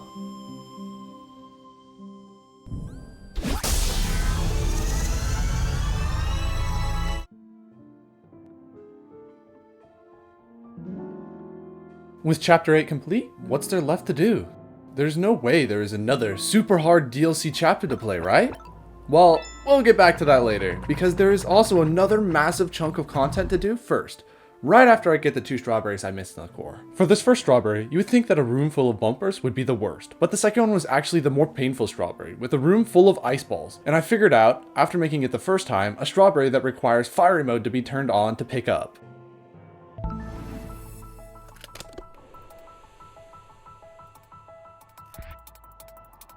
So, now it's finally time for that massive chunk of content I had talked about before. Well, it turns out each mixtape we've been collecting so far acts as a dimensional gateway, allowing us to climb the mountain again, but this time in a harder alternate reality. This is called the B-Sides. We start out chapter 1's B-Side, dealing with the much more challenging use of the chapter's mechanics that test the skills I had built up my entire way up the mountain. However, I still had much to learn, as this room here finally taught me how to truly use the stamina system, and the importance of kickflips off the wall whenever possible. Just overall, throughout the entire B-side, I was required to exercise much more precision in my movements, with even little mistakes either trapping me or sending me back to the start of the room. Also, may I just say again how much I love Celeste's music? Each B-side gives a unique mix to their chapter's music that I just enjoyed so much. It made dying over and over again on these difficult levels just that much more bearable. Here, I just timed my boost strides and made use of the crumbling platforms to replenish my dash and stamina, and we're on to the last room of the B-side. I hear you. The last room of every B-side is a rhythm section, ending in a special red crystal heart that collecting finishes the level. And with that, chapter 1 B-side is complete. On to chapter 2's B-side, we awake next to the same azure fire and make our way through some rooms until we meet the bird, again, who teaches us a new trick for the dream blocks. If I jump right at the end of a dream block, I perform a kickflip off its backside, while maintaining a huge amount of speed in the process. I use this to clear the next couple of rooms, literally flying through them like a supersonic baseball. But, Battleline is back now, and look at this sick dodge I did. I know, cool, right? Honestly though, Battleline chasing me was not much of a challenge, since I'd already learned from the other levels to never backtrack and never stand still. So all I needed was the air control to dodge her while I was collecting coins, and I had learned plenty of that from the previous B-side. Behold! The big box of baffling battle lines, where I do as the name suggests, and bamboozle a bunch of battle lines in a box. Let me just be the first to say that these coins and those spikes make the dorkiest looking face ever. Ah, battle lines floating! Here is the first room where I had to use my dash to cancel the momentum of coming out of a dream block. It's easy to forget that dashes can be used in this way. This room was all about timing my dash up into a dream block after strafing below it, and was definitely one of the hardest rooms of this B-side. Another one of the hardest rooms was this one here, though for a different reason. The dream block in the middle was just so big that I kept mislining my jump since I couldn't see where I was trying to go. But with that, it's the rhythm room with the beating red heart, and I'll let you watch me fight to make my way up to it.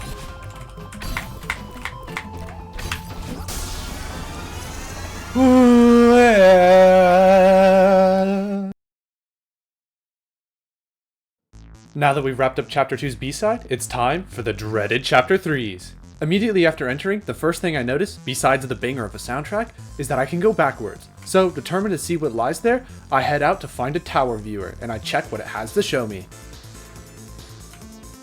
Did I come out here just to see these birds bouncing? Yes indeed, all there was to see was 3 blue and 1 green bird a-bouncing. They enjoy the soundtrack just as much as me. Besides that though, the rest of the chapter was just a more difficult Chapter 3, which means more of the same pain in dealing with those stupid little fuzzy things. I'd gotten better though, and the difficulty spike between Chapter 2 and 3 B-sides was not nearly as bad between their A-sides. So dare to I say it, but Chapter 3 is not all that bad? No, it still sucks. Every other chapter is better. This spring room still haunts me in my nightmares. Let me through! Yeah!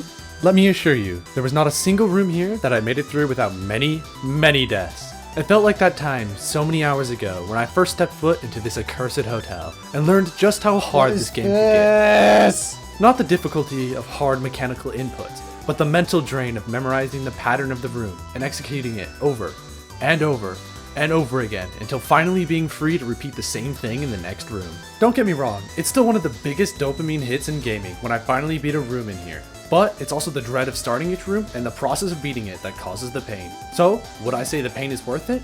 Well, why do we play games like Dark Souls, FTL, or Risk of Rain? The victory high is always worth it, and that's why I beat Chapter 3. Also, because I need it for this video. I'm back here again! That still doesn't make it any less painful when I accidentally quit out of the chapter, not at a checkpoint, to play some Risk of Rain with Garful and get sent back like 5 rooms. I made it back and continued onwards to the roof, where Mr. Oshiro decides to come back for round 2, and starts trying to chomp us again.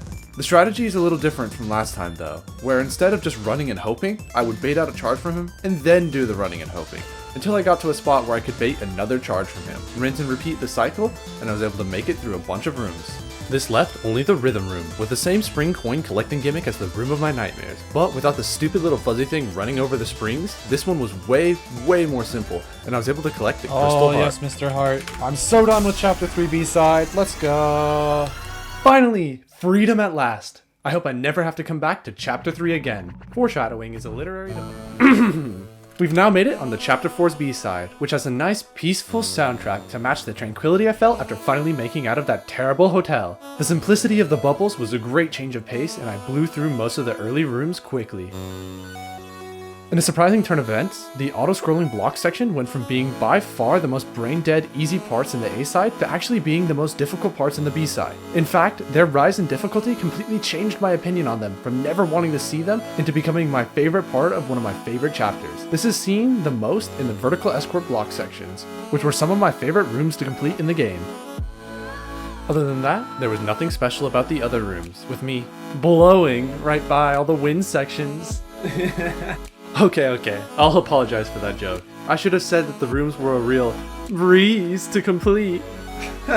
Alright, this time I'm actually sorry, but I'll make it up to you with this cool room, where I make a wave out of auto-scrolling blocks and I surfed it to the end of the room. This is followed by a sweet vertical auto-scrolling block room, and a fun precision bubble room. That is then followed by a tailwind cloud bouncing room. That is yet again followed by a room where I have to time my jumps on pink clouds to not get a boost and smash my skull. but stay on it just long enough to get my dash back. But wait, there's more, as this room is also great with a fun 4 bubble coin collection challenge. Did I already mention how much I love Chapter 4? Because I hope I have, because its mechanics just blend so well with so many different ways that they can be utilized and mixed together. But all good things must come to an end, and with this rhythm room, this is the end of this good thing.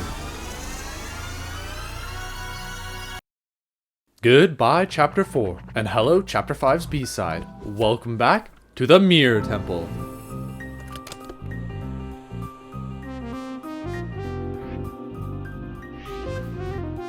Yeah, this is an amazing B-side, thanks in no small part to it having my favorite of the B-side soundtracks. However, a good soundtrack can't make an amazing B-side alone, so why was the Mirror Temple so great? The biggest reason is I loved the dash platforms, and they are definitely an S-tier mechanic in Celeste. The red bubbles are also the perfect change to the blue/green bubbles, for both added difficulty and versatility in the level. So, if the Mirror Temple had such an amazing lineup of mechanics, why did I not like the A-side so much? You see, it all comes down to the level design. Well, in the A side, all the rooms were a huge dark maze where I spent more time looking for strawberries than beating rooms. The B side had a more traditional chapter layout where I didn't need to worry about any strawberries and could just enjoy clearing the rooms like normal. However, all of this only applies to the right side of the mirror, and my opinion changes once we enter the mirror world again. Here, the dash platforms and red bubbles that made the unreflected sides so great are voided and instead are replaced with this long dropper section, red seaweed, and of course, the Seekers. I could see how, in concept, the Seekers may have seemed like a fun idea, but in practice, getting an AI to do what you want in a video game is always bound to only cause endless pain and frustration. Like this section here, where I had to bait the Seeker into breaking a wall, then bounce on its head to get my dash back. It sounds fine, until I tell you I had to do it 3 times in a row, and the Seeker never seemed to dash where I wanted it to. However, a ray of sunshine can be seen in these bleak times. My man. Getting Theo saved the mirror side from being one of my least favorite parts of the game. Dodging Seekers isn't fun. Avoiding Seekers while platforming also isn't fun. And using Seekers for platforming is especially the worst of the 3. But maneuvering past Seekers with Theo, now that's actually enjoyable. The big problem with Seekers is that a dash going straight up avoided them 100% of the time, so they mostly just became an annoying deadly fly. But the restriction Theo places on my movement makes dodging them engaging, while making me feel cool in the process. And with that, I had taken Theo all the way to the rhythm room and threw him at the Crystal Heart for the win. With Chapter 5's B-side now down, we're now on to Chapter 6's.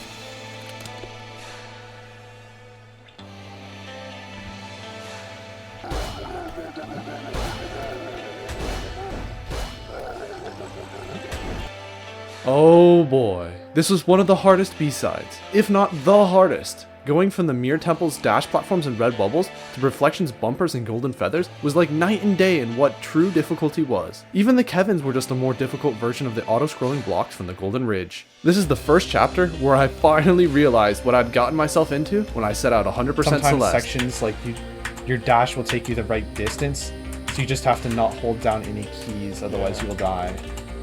Oh yeah, and this is the chapter my dad decided to spectate me, so I'll occasionally explain some of the stuff to him while I'm Neutral playing. bounce and then dash. Did you guys hear that? That's the moment where I finally started to learn the key I was holding when hitting the bumper changed the bounce I got. A historical moment indeed. Oh, sick, first try. After room of falling down through spinners, I finally made it to the hard part of this B-side. If you thought anything up until now was hard, you'll be excited to know that the battle line fight surpasses it all. Well, the first battle line fight was mostly about avoiding battle line's attacks and getting as many hits in as you could. The second one had you doing the same thing, but each room also had hard platforming to boot. This made the challenge exponentially more difficult and led to me creating a concept for every room that I called the intended route. The idea behind it was that every room had a magical set of actions that, if executed just right, I can make it through the entire room without having to dodge battle line's attacks once. Some rooms just took longer than others to find this route though.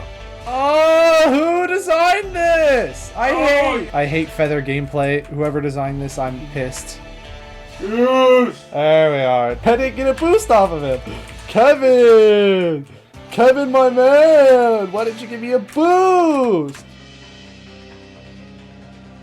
It's so hard to get on the backside of that platform. Bounce off that dude. I don't understand these guys. They give bounces based off of their own free will. As you can see, I was clearly feeling the added difficulty, but I persevered and made it to the final room of our rematch with Battleline. The thing with this room though, is it made me think of a certain Geometry Dash level.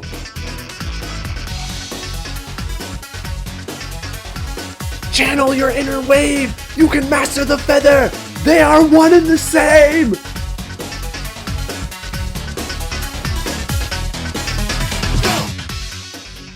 It's over! Yeah.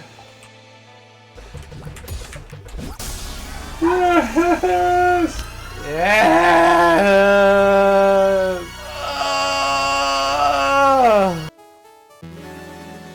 How many deaths do you think that was?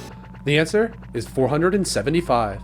I never thought that a number could articulate my pain so well, but here we are. Moving on, with that, Chapter 6's B-side is finished, and we can now start Chapter 7's B-side, The Summit. Just like its A-side counterpart, the B-side has us climbing through a small section of every chapter to reach the B-side summit. Each of these sections acted as a test for the skills that I had learned up to this point. For Reflection's section, this meant weaving my way through hordes of spinners with the help of some springs. However, Reflection would be the easiest of the sections I would go through. This is easier than dealing with stupid Kevins and forbid golden feathers. As you could tell, I was thankful to the summit for keeping Reflection's section so tame after my experience with Chapter 6's B-side. Forsaken City's section, however, was not quite as tame, but I still made it through all the traffic blocks and falling blocks until the last bit where I had by far the most trouble with this section. I had to execute the right order of kickflips and grab jumps in a small gap of scaffolding, and if anything was out of order, it was over. However, on my winning attempt, I was somehow able to make a comeback from a fall halfway through and make it to the top with 0 stamina to spare.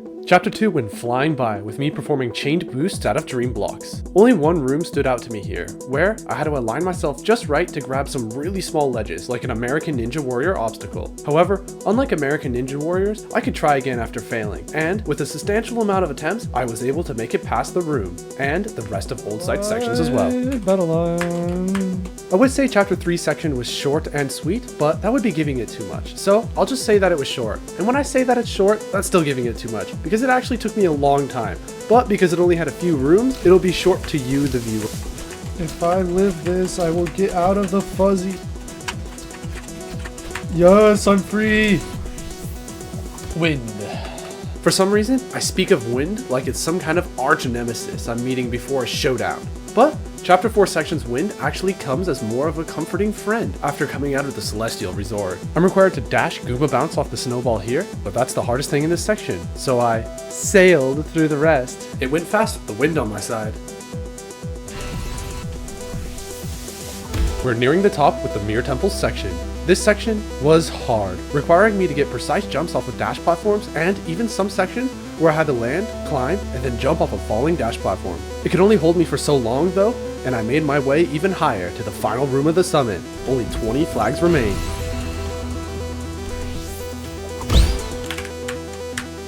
I have no idea what I did there, but it worked. The strong downdraft didn't slow me down, as I performed a special jump that even I didn't understand until later, and springed my way into the next flippin' wind direction of the updraft. Thanks to the floatiness of the wind giving me more time to react while in the air, some of Celeste's most difficult platforming challenges are done under an updraft, and this section is no exception. I'm forced to use mechanics like dash crystals and springs to maintain my dashes while traveling through hordes of spinners. To add to that, some of the parts require me to use wall jumps to conserve my dashes and stamina. There were also pink clouds that I had to get no bounce off of, but still land on long enough to replenish my dashes, on top of just normal clouds where I had to time my jump right, and ones where I had to get my boost around the spikes that were directly above my head. Save me, Battleline! But that isn't even the hardest part, because here, there is a tutorial this late in the game for a new kind of jump, the wall bounce. If I time a kickflip to bounce off of a wall as I finish an upwards dash, I get a special extra boost. This boost lets me get the extra height I need to traverse the next flags, but as I would learn in later levels, also has a special property to them that would be the cause of much pain.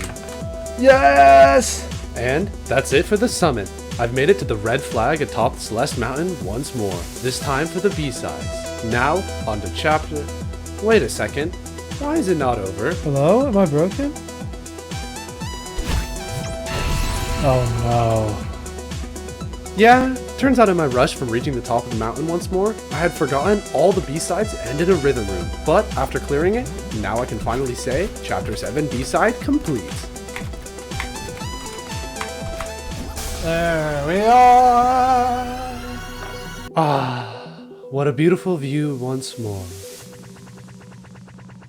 Worth the price of 676 deaths. And it will be our last breath of fresh air before re-entering the cave that is Chapter 8 once more, this time to complete its B-side. While jumping over these ice blocks and kick-flipping off the other side may look easy, going too far would mean I lose too much height and I had no stamina to spare for climbing. Also, going too close would kill me, showing how even easy-looking jumps could still require a ton of precision. 1, 2, 3, 4. In order to make the cycles here, I had to count to 4 after each one of my deaths, otherwise I would miss my window of opportunity to make it through the fireballs. While what made Chapter 7's B-side so hard was timing my dashes right and air strafing for just the right meticulous movement, Chapter 8's B-side had me fighting for every ounce of precision I could get out of bounce blocks and bumpers. Please, I beg of you, let me over! Yes! Also, don't get me started on the massive rooms of ice balls, one of the most painful rooms I had to deal with in all of Celeste, and that's saying a lot considering the rooms that are coming up next. Just the way that bouncing off of each one forced you to make constant micro decisions and even slightly bumping into the side of them killed you makes me so glad that I am the one writing and voicing this script and not the one currently stuck in a room of ice balls. But after that rant, we're now on to the lava rising section once more. The rooms aren't too different from the rest of the level, the only difference being that I go up and I better go fast. I feel like I'm playing that one color game. Any of you guys ever played Color Switch? Well, this last room offers a smorgasbord of a bunch of random mechanics from the previous chapters, and with it done, so is our brief lava rising section 2. Of course, that doesn't mean that the chapter is over just yet, as we still have to redo the redo of the sandwich section once more. This new section features an ice ball room and a room full of bumpers that did not need the added time pressure, but the rest of the rooms did well, testing my skills as I rushed from lever to lever, just to get some more time to get to the next lever after it. After all the lever action, only the rhythm room was left to complete. This time though, the core shook up the formula of these rooms a little by having the whole rhythm room placed where the center of the core was on the A side. This meant that I had both low gravity and could loop from bottom to the top of the screen when there was a gap in the spinners. This was the perfect way to end out Chapter 8's B-side, and the end to all of the B-sides as well. Say goodbye, B-sides! Well, what's next? Because both you and I know that Celeste would not end this easily. 2 Dreamer Blockle. Ready for a challenge? C-sides have been unlocked. Good luck! So, my reward for beating every B-side is that now all the chapters I'd beat before now have a C-side! Don't worry though, as while each C-side is much harder than the B-side, there are also only 3 rooms apiece, making them long for me, but short for you. While 1B may have been the chapter that finally taught me how to manage my stamina, 1C made sure that I had mastered the system, giving me no extra stamina to spare in my jumps. Since holding onto a wall also took my stamina, I had no time to rest in any of these rooms, and would be locked into completing the whole room in almost one big section once I had started. And with that, I was on to the final jumps of this chapter, and could collect the mustard-colored heart at the end. While Forsaken City's C-side was short, only 69 deaths, it was by no means easy, requiring some of the most well-timed jumps so far. However, it was one of the easiest out of the C-sides to come, setting a benchmark for the minimum level of difficulty from now on. But first, I decided to take what I thought would be a quick break from the C-sides to pick up an achievement. You see, in order to collect a strawberry, you have to stand on the ground for at least 7 frames. This means it is possible to have more than one strawberry trailing you before you start the process of collecting them all. Collecting more than one strawberry at a time, though, actually gives you a higher amount of an arbitrary number called score. It starts at 1000 and goes up another 1000 for each berry in the chain. However, the score number changes once it hits 6000, becoming a 1-up. Getting a 1-up was the achievement I was after, so I ran chapter 1 over and over again until this happened. That was scuffed, but I got it! Chapter 2's C-side started with me learning you can actually grab onto a dream block after dashing out the other side, which I proceeded to use a total of 2 times to beat this C-side. Other than that, the C-side had the shortest battle line chase section that was more of a single room with battle line kinda in it. What the C-side mainly had though was lots of aerial block juggling sections, where I turned myself into a flying squirrel gliding between dream block to dream block until I reached the mustard yellow heart at the end.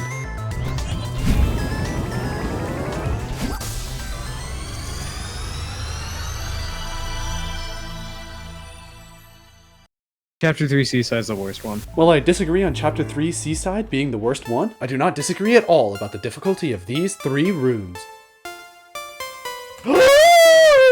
I'm out, boys! Your room, baby. This whole seaside made chapter 1 and 2 look like a kiddie pool that just went high enough to barely brush my ankles, and chapter 3 the equivalent of doing a belly flop into the deep end. The biggest offender was this last room with Mr. Oshiro that made me contemplate why I was even trying to climb this mountain seasides. The pace that I had to keep to stay ahead of Mr. Oshiro while still being in a favorable cycle with the stupid little fuzzy things was insanely fast, requiring me to throw in some of the new tricks I had learned from chapter 7's B-side, like jumps that I still hadn't figured out how they work and the wall bounces. Even after getting everything right, though, the last jump in the room was the most brutal, where I had to cover a gap like in chapter 4's B-side by Goomba stomping something.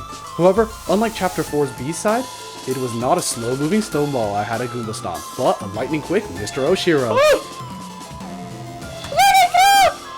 Yes!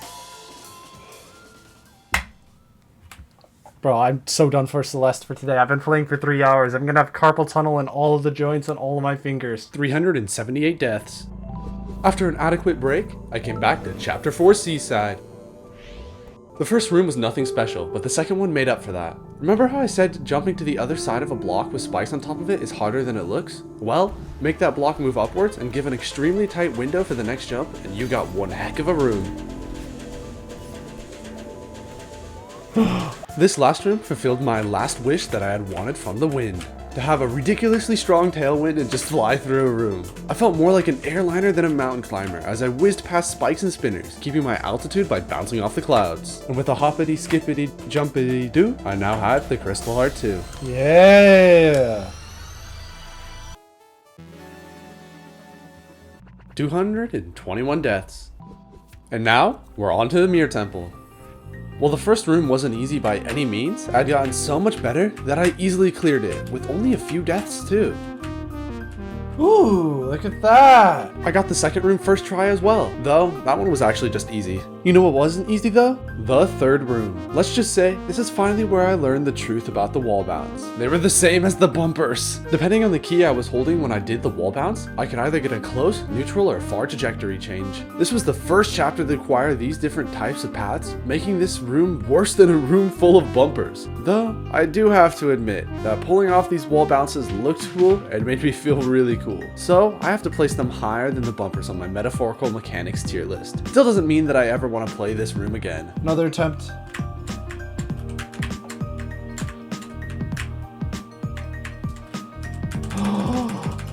I made it! I made it!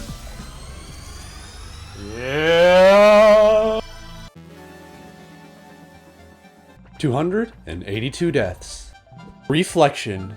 The historically hard chapter, with a B-side on par if not above chapter 7 and chapter 8. The chapter to contain both bumpers and golden feathers. Coming into this chapter, I was terrified of what would lie in store for me. Surely, it would be the worst seaside to come up so far. Well, turns out that the seaside was just a joke, even easier than the B-side. There wasn't even a battle line section. The first room was easy bumpers and the second room was just a simple fall room like the A-sides of this chapter. The final room had me juggling a Kevin, which was fun, but not hard. And then, they even placed the checkpoint before the final bumper section, making this the only seaside to do so. I guess I should thank chapter 6 for saving me from its pain, but I still can't help imagine a world where things were different. I've almost developed a taste for the struggle and relish in the accomplishment of overcoming it. Easy! It's all over though with the Crystal Heart and only 84 deaths. Oh boy. It's finally time for Chapter 7 Seaside. All the difficulty and more that I was looking for in Chapter 6 got passed on to the summit. The first room reflects a bit of what's to come, having me perform a crazy amount of wall bounces under the effect of an updraft. The second room was not too bad, just a short section in the downwind. But the third room? Oh, I will never forget the third room. I spent so long on this third room, I decided to turn on the in-game timer. Now, what do I have to do here? While the total time was not accurate due to me leaving the game AFK because I thought you had to collect all the gems in the summit in one session, which you don't actually, but that's a story we're not going to get into here. What actually matters is the little timer down below. Yeah, that's the total time I've spent on this chapter. Let's just say rooms 1 and 2 did not take that long. Now, over an hour may not seem that long compared to the average RuneScape player, but when you consider that in that 1 hour, I put in more inputs than the average RuneScape player does in a week, I was really feeling that 1 hour in every joint on every single one of my fingers. To put it into perspective, this one room was longer than entire chapters, including the dialogue and straw strawberry hunting. In the end, this chapter placed 5th in the most deaths out of any chapter, only beat by its longer A and B side counterparts and the core B side, all of which had way shorter death times. In the end, finally beating this room was one heck of a rush. Yes! Tree, Grandma, what are you doing here? It's hard to believe that it's over, isn't it? Funny how we get attached to the struggle. Promise me that you'll take care of yourself, okay? Well, what are you waiting for? An hour and 20 minutes for this part. Almost all spent on just that last room. My fingers hurt. But by gosh, is it not nice to see this.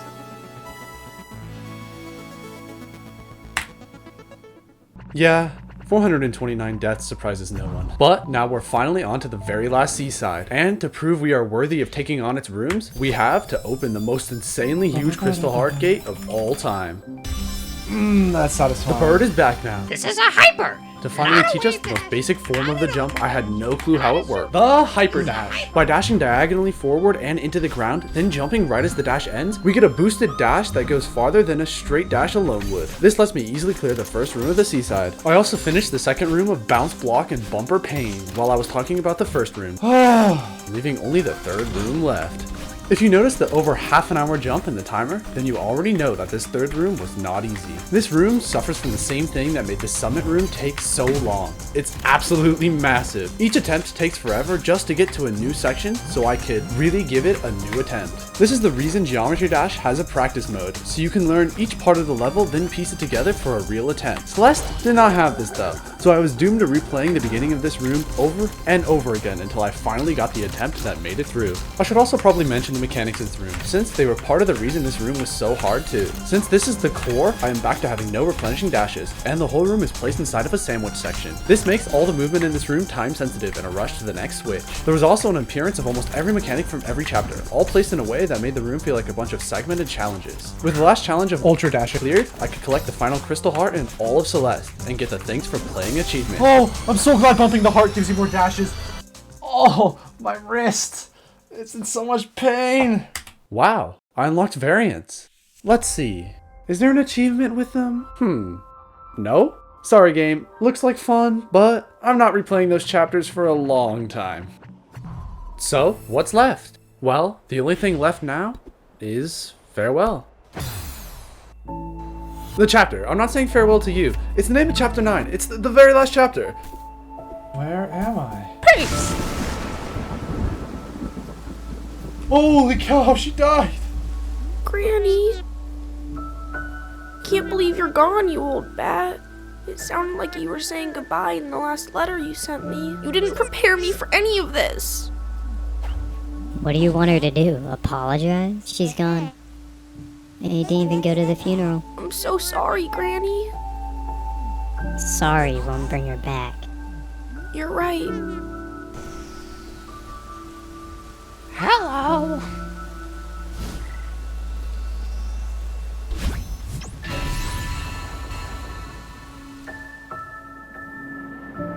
Where are we going, Madeline? We have to follow that bird. That bird was always looking out for me on the mountain, just like Granny did. Madeline, I hate to say it, but it's just a bird. Just shut up and help me for once, okay?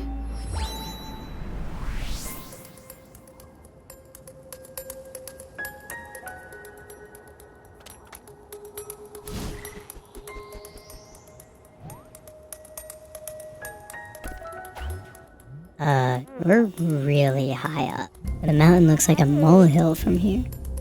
We should really turn back. How are you even breathing up here? Granny wants us to follow her. We can't let her down again. It's a bird, Madeline. Granny is gone. I have to do something. I can't help you with this. Then leave. Don't worry, Granny. I won't lose you.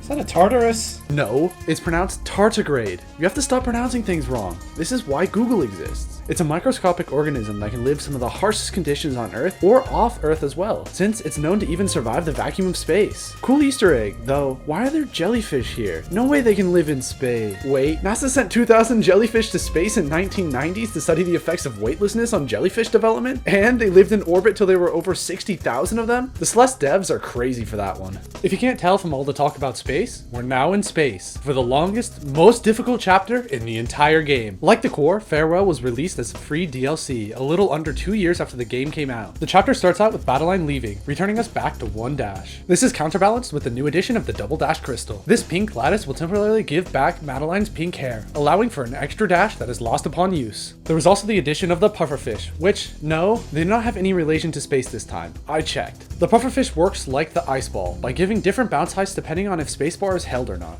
The thing that makes the pufferfish fun, however, is its 2 special properties. If you bop a pufferfish on its head, then, instead of vanishing, it goes down a little. This is used in tandem with traffic blocks or springs to give some really cool movement in the rooms. The second mechanic is how, just like in real life, approaching the pufferfish from below causes it to explode. This sends me flying and refills my dash. While I could say something about how hard some of the pufferfish rooms are, this whole chapter is stupidly hard, and I had too much fun with the pufferfish to ever get mad at them. Still hate the ice balls and bumpers though. Dream Block, that just leads you to the same area you would go if you didn't go that way. It's the achievement that matters. It's not an achievement.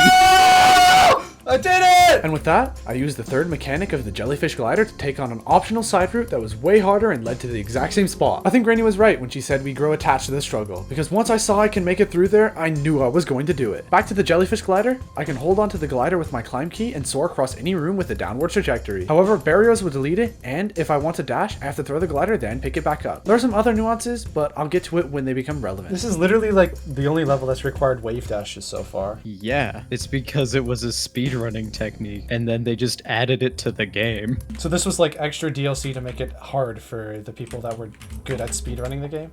Yeah. There it is, the name of the jump that I had no clue how it worked. Though, even as I'm talking about wave dashes here, and have done some before, I still don't know what they are at this point. But trust me, when I finally figure out how they work, I'll be moving faster than you've ever seen before. Follow. That's literally the only platform in the entire game to be broken with a ball specifically. Yeah. It's really annoying. I'm now in a massive room, and the first step to unlocking these gates is to go through a hidden wall with a bubble and unlock the double dash crystal door. I then use the double dash crystal to get into a new area that I can smuggle a jellyfish umbrella out of another room and unlock the jellyfish umbrella door. With both the double dash crystal and the jellyfish umbrella, I'm able to get the height I need to reach the electrical box and ram my head into it until I short circuit the room and turn off the power. Now that the power is off, I can collect the 4 keys located in the 4 rooms in order to make it out of the mega room. In the first room, I have double auto moving platforms on either side of me that I have to race to the top using a jelly glider to gain height. By ricocheting the glider off of a wall, then dashing up and grabbing it, I can gain more height than dashing up alone would. And by chaining these in a row, I get enough height to meet the auto blocks at the top and grab the key. After that crazy room, the next one just has me glide out to get the key? Okay. The next room met in between in difficulty by having me toss the jelly glider through some spinners, then dash around underneath and catch up with it to coast right into the key. Then, for the 4th room, Garfield kindly showed me the secret path that was hidden in the ceiling to reach it, and I began attempts at reaching the key. I say attempts because despite how simple the room looks, it's actually surprisingly precise, and had no clear order of operations to collect all the coins. But eventually I did something right, and I made it to the key. With all the keys down, I could clear out the gates and ride a red bubble out of the mega room. Well, this is the end though, right, Garfield? No. Nice You try. are very far away from the end. Guys, I regret eating this cheesecake. I feel really sick now. Just as Seven had said, that cheesecake was indeed a bad choice. Wait, sorry, I meant just as Garfield said, we're not even halfway through Farewell, and the rooms only keep getting harder.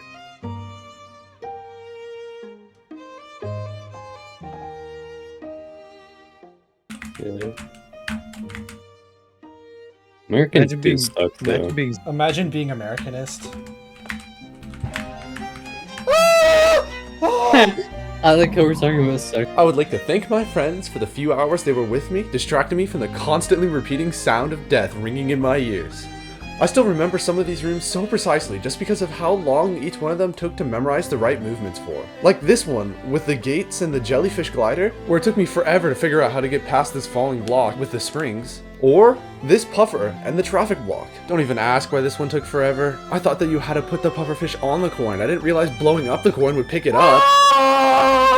I'm free! On the contrary, you are only free for but a little. The never-ending nature of farewell calls you back into its seemingly endless room.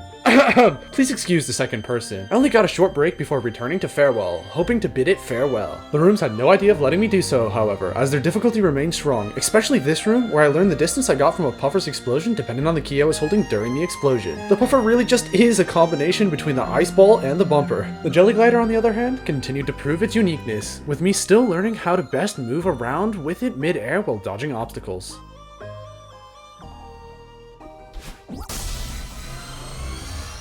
Empty space.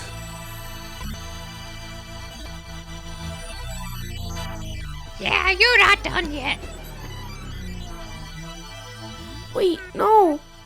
This can't be the end. Granny is still out there somewhere. Which means I need to keep going. With the Grey Crystal Heart rejected, we have finally reached our first milestone in farewell.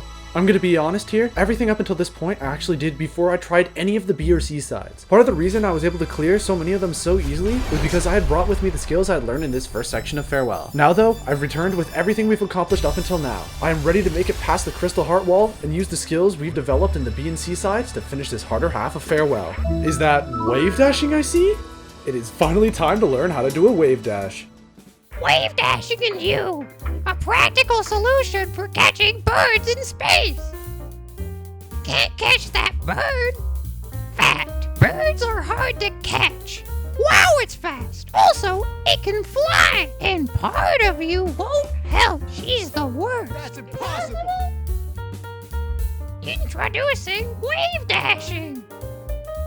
With wave dashing, you can jump very far and regain your dash at the same time. It's easy. How it's done. Jump, dash diagonally down to the ground. Immediately jump again and hold forward. You got it. Go you. Trouble in paradise? If you don't regain your dash, you're starting too low on the ground. If you don't get much distance, you're starting too far from the ground.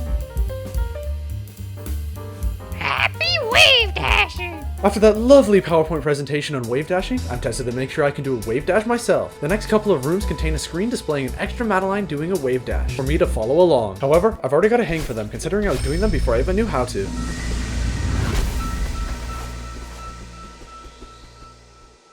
Hey!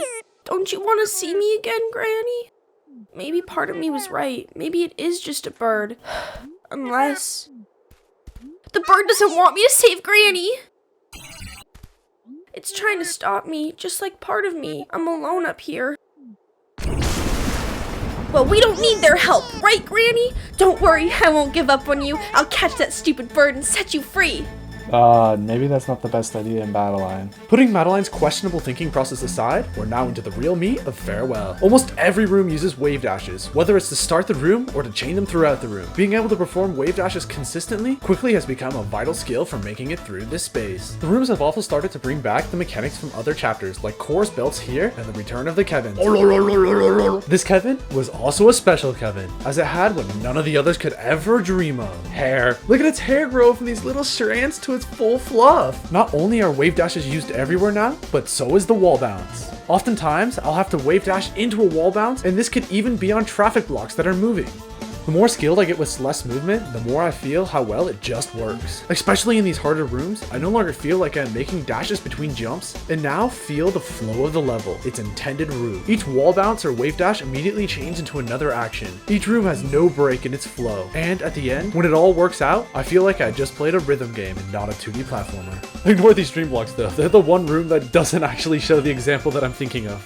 These dream blocks were easy, as I could just grab onto their fronts and time my dashes right, but this room that comes after was definitely not. The timing for this wave dash into a wall bounce on this auto-scrolling block was super tight. Not to mention, I had to do it a second time with a spring at the end. I'm glad I have a timer now because I can see this single room took me over 20 minutes to beat. Here, I go under a cloud. This room is not only a room that uses golden feathers, but it also has this massive section where I have to race a falling block by crouching in the air to fall way past my terminal velocity. It's one of the few times I have to do this, and it's probably one of the most underused mechanics in Celeste, but man, can you go fast. Come here, bird! I'm gonna get you!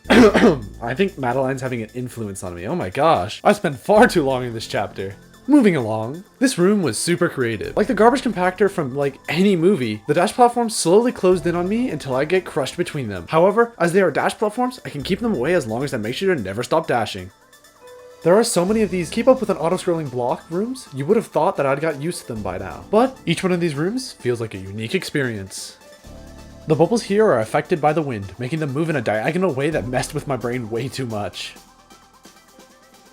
For some reason, this bounce block just decided to give me a super boost that sent me over the main stamina management section of this room. It didn't happen any of the other times I tried this room, but you won't see me complaining about the mechanics being finicky in my favor. I soar through this room like the shooting star I am, and then make some loops around these spikes to pick up some coins, which Seventh thought was pretty impressive. Oh, pop off? That was impressive. Here, under the influence of an updraft, I have to use my skull to bash down some loose moon rocks from the ceiling and clear a path through. The golden feather's here as well, but I learned that you can hold onto a wall in the golden feather and it will cancel your golden feather animation, making them actually pretty easy to use here. After a chill room like this, I wonder what the next room will be. Oh no! Yeah, you can hear how fast my mood changes as soon as I see the ice balls. Just the sight of them spinning whimsically in their little circles is enough to give me the chills and send a shiver down my spine. I get goosebumps just looking at them. But finally, after too long, I'm able to pick up the last coin and escape the ice balls, hoping to never feel their chilling presence again. The next room started off with a strong headwind, forcing me to wave dash to get through, but ended with a tailwind that forced me to manage my dashes as I glided between falling block to falling block.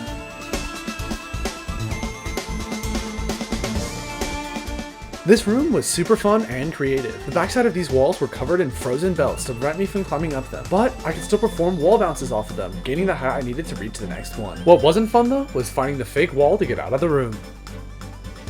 Next on Farewell's list was to check my Kevin manipulating skills.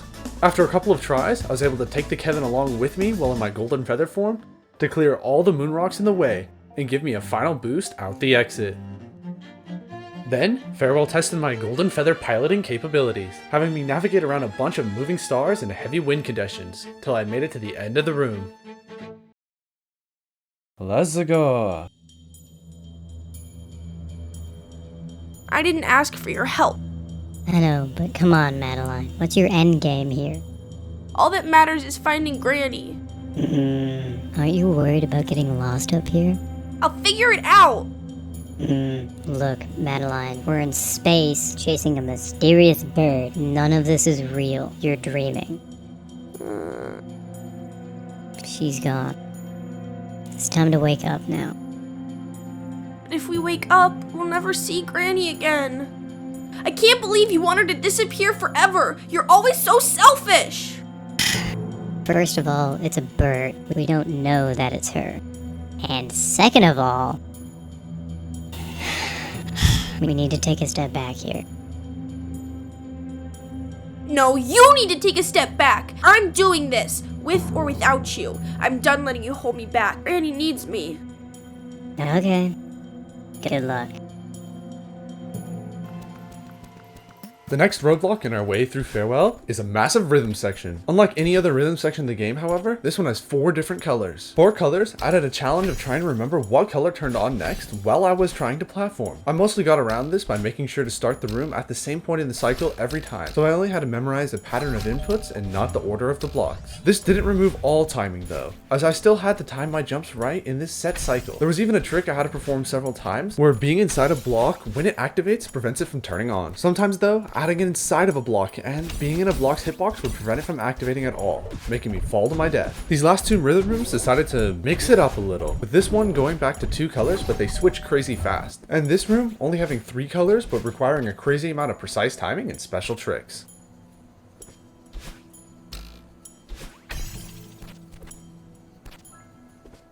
This last rhythm room was nothing special, just requiring 2 wave dashes, and we finally made it out of the rhythm rooms.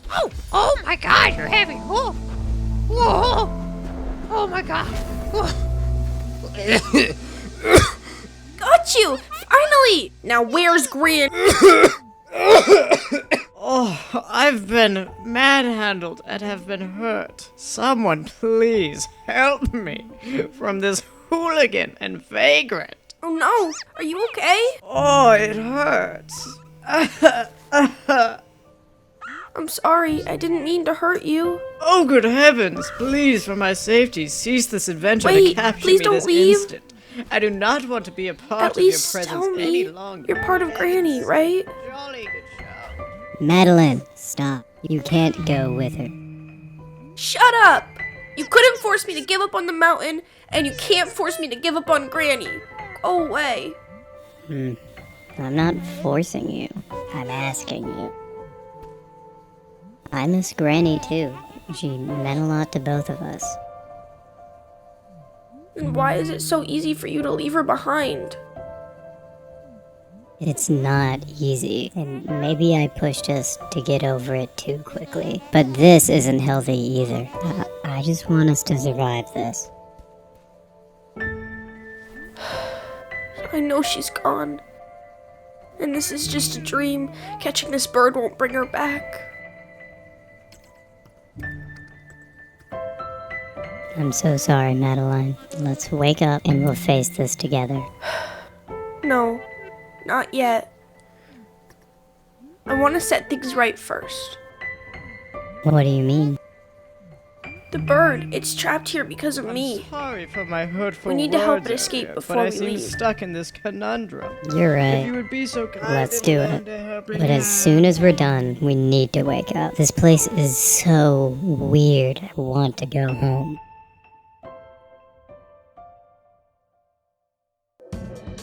It's settled. We're going to free our British bird friend from this web of electricity and fix our mistake. Madeline is back on our side now too, helping out in her orb form. Even the bird decided to help out as well by giving us another way to get a boost.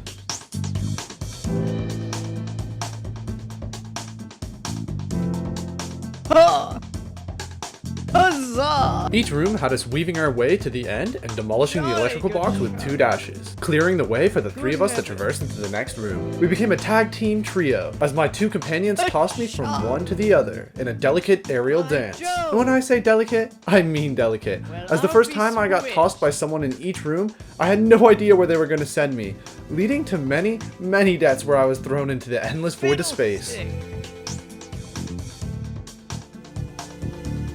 However, teamwork makes the dream work, and with the help of 2 others, this became the easiest stretch of rooms in Farewell so far. They were also some of the fastest I've ever felt in rooms, as completing the room right meant almost constant chained boosts. Gadzooks! The rooms also made use of the dash refueling properties of Battleline and the Bird to help me combo the electrical box at the end of each room. However, if I missed that I was supposed to use my dash before hitting them, I would be left hanging off the electrical box, forced to restart the room. You know, I'm starting to think that this team is lacking the one thing a team needs to be a good functioning team. Communication. I'm sorry, Bird, but that does not help me in the slightest to know that I'm going to be thrown at the electrical box next. Gadzooks! Through the power of popping puffers, I propel myself through this room. The puffers are great. If only my team would learn a thing or two from them about communication. Just look at how well they do it with their eyes. Jolly good shot. A shot. Here, I had to glide through moving electrical pillars, but with the right cycle, it was as simple as holding forward for 2 and waiting a second for the last one. I load a puffer into what feels like a dash block cannon, and it gets moved into the perfect position later in the room for me. Huzzah! I maneuver my way over the dash platform, grab the crystal, and hop my way to the electrical box. I probably could have used this platform to toss me the last bit, but I had more than enough airtime to just dash there myself. The auto-scrolling blocks are back. I had to set up the two of them to move the right distance away from each other so I could use them to dodge the electricity and bounce off the spring to the end of the room. Good habit.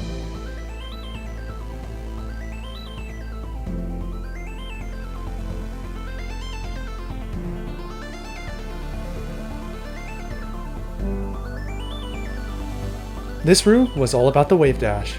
I only had one chance on each falling rock to get it right, or I had to restart the whole room.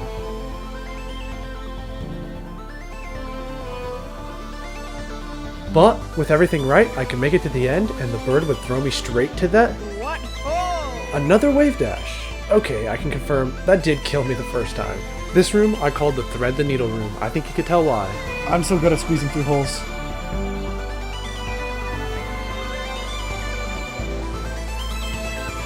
Fiddlestick!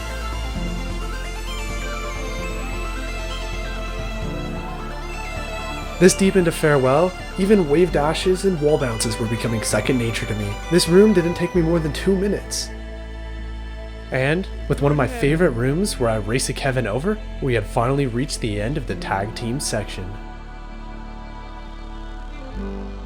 This is it. We're almost out of here. Let's do this for Granny. This is it, guys! This is the last chapter! Maybe. Is this the last section? This goes on forever. 7 Up! You were supposed to be joking! Why is it actually going on forever? You've got a couple of hours of gameplay left. Oh, you're alright, Madeline? We're so close, but it feels impossible. Come on, just a few more tries and we can do this.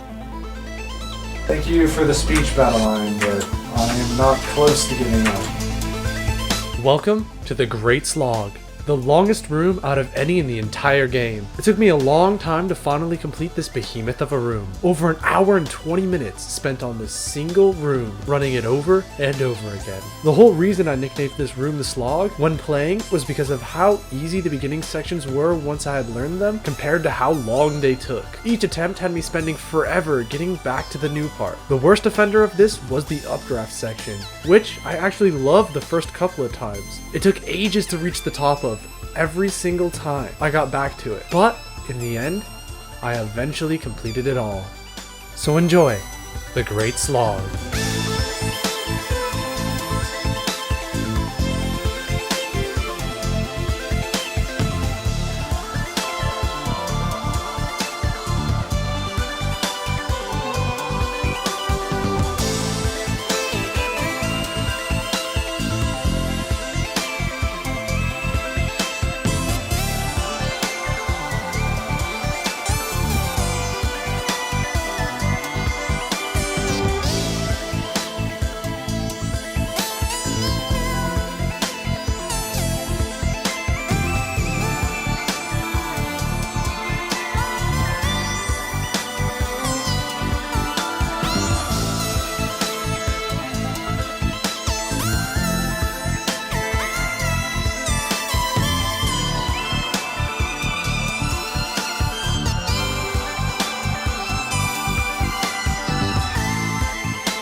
Save me!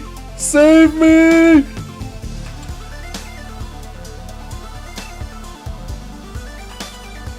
Say goodbye to her for me.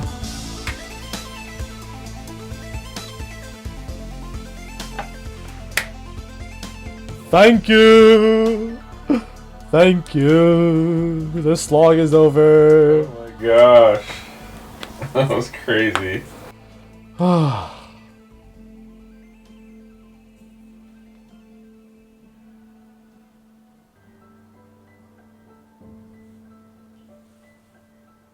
Granny! Hey there, kiddo. It's so great to see you. I didn't know what to do without you. But you aren't real. This is just a dream. So what? That didn't stop you from coming all this way. You finally found me, and now you care that it's just a dream? Quit making excuses and say what you need to say. I'm sorry that I didn't come to your funeral. I couldn't do it. I just shut down. That sounds familiar. Hey, what do I care who showed up to that thing? I'm dead! Funerals are for all you suckers stuck living without me. Thank you for looking out for me on the mountain. You helped me so much, and I really miss you. What am I supposed to do now? Just keep going like nothing happened? Like you aren't gone forever?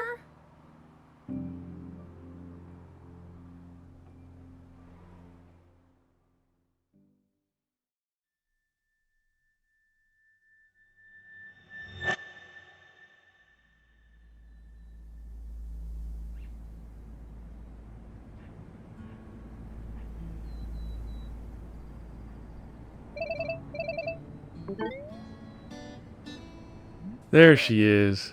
Long time no see, Strawberry. Hey, Theo. Been forever. You went off the grid. What happened to you? Yeah, sorry for not responding to your messages, or answering your calls, or replying to your emails. I kinda had a breakdown when Granny died, and then I felt weird messaging you. I thought maybe you were mad at me for disappearing. It snowballed from there.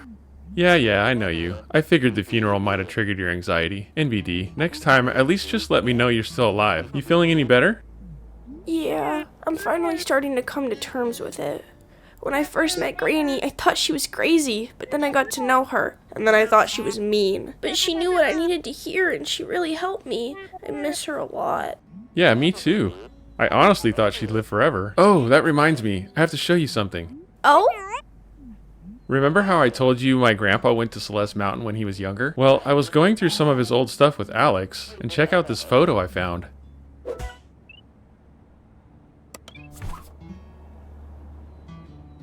Is that Granny with your grandpa? Theo, that's amazing! It looks like they were friends. Just like us. It really sucks that they're gone, but it's nice to know that we shared the mountain with them. Yeah, that is nice.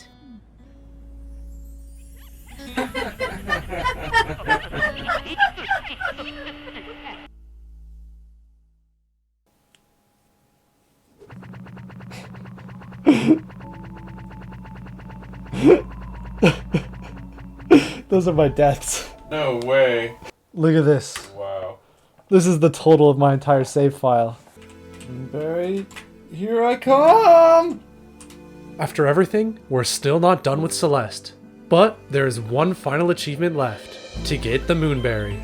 After doing the entire slog again, instead of going towards the bird at the end, I could head back and start climbing through the runes of Farewell, doing my best not to die. Since this was all still in the same room as the slog, and there was no guarantee that if I died, I wouldn't just be sent back all the way to the start.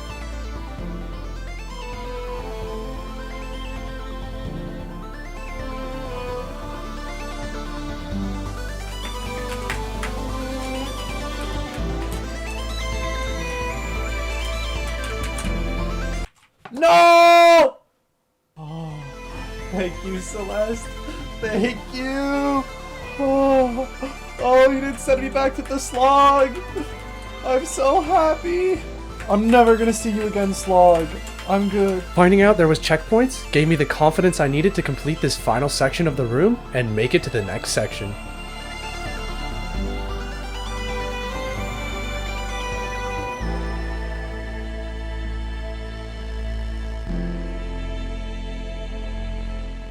This room forced me to die and respawn in the blocked passageway above that led into the true final room in all of Celeste.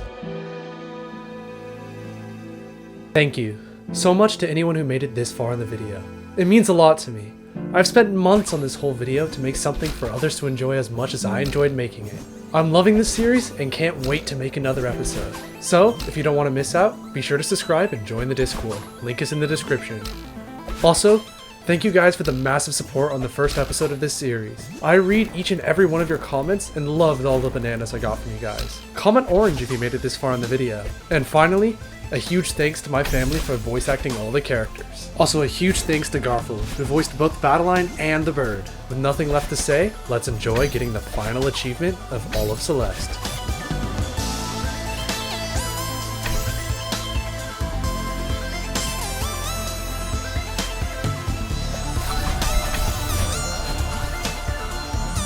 Alright, this is the bit that I got to last time. Let's see if I get it this time. There we are. Moonberry achieved. Anything you want to say that will be in the video, Garfield? Play Celeste, it's really good. Yabba Gooby.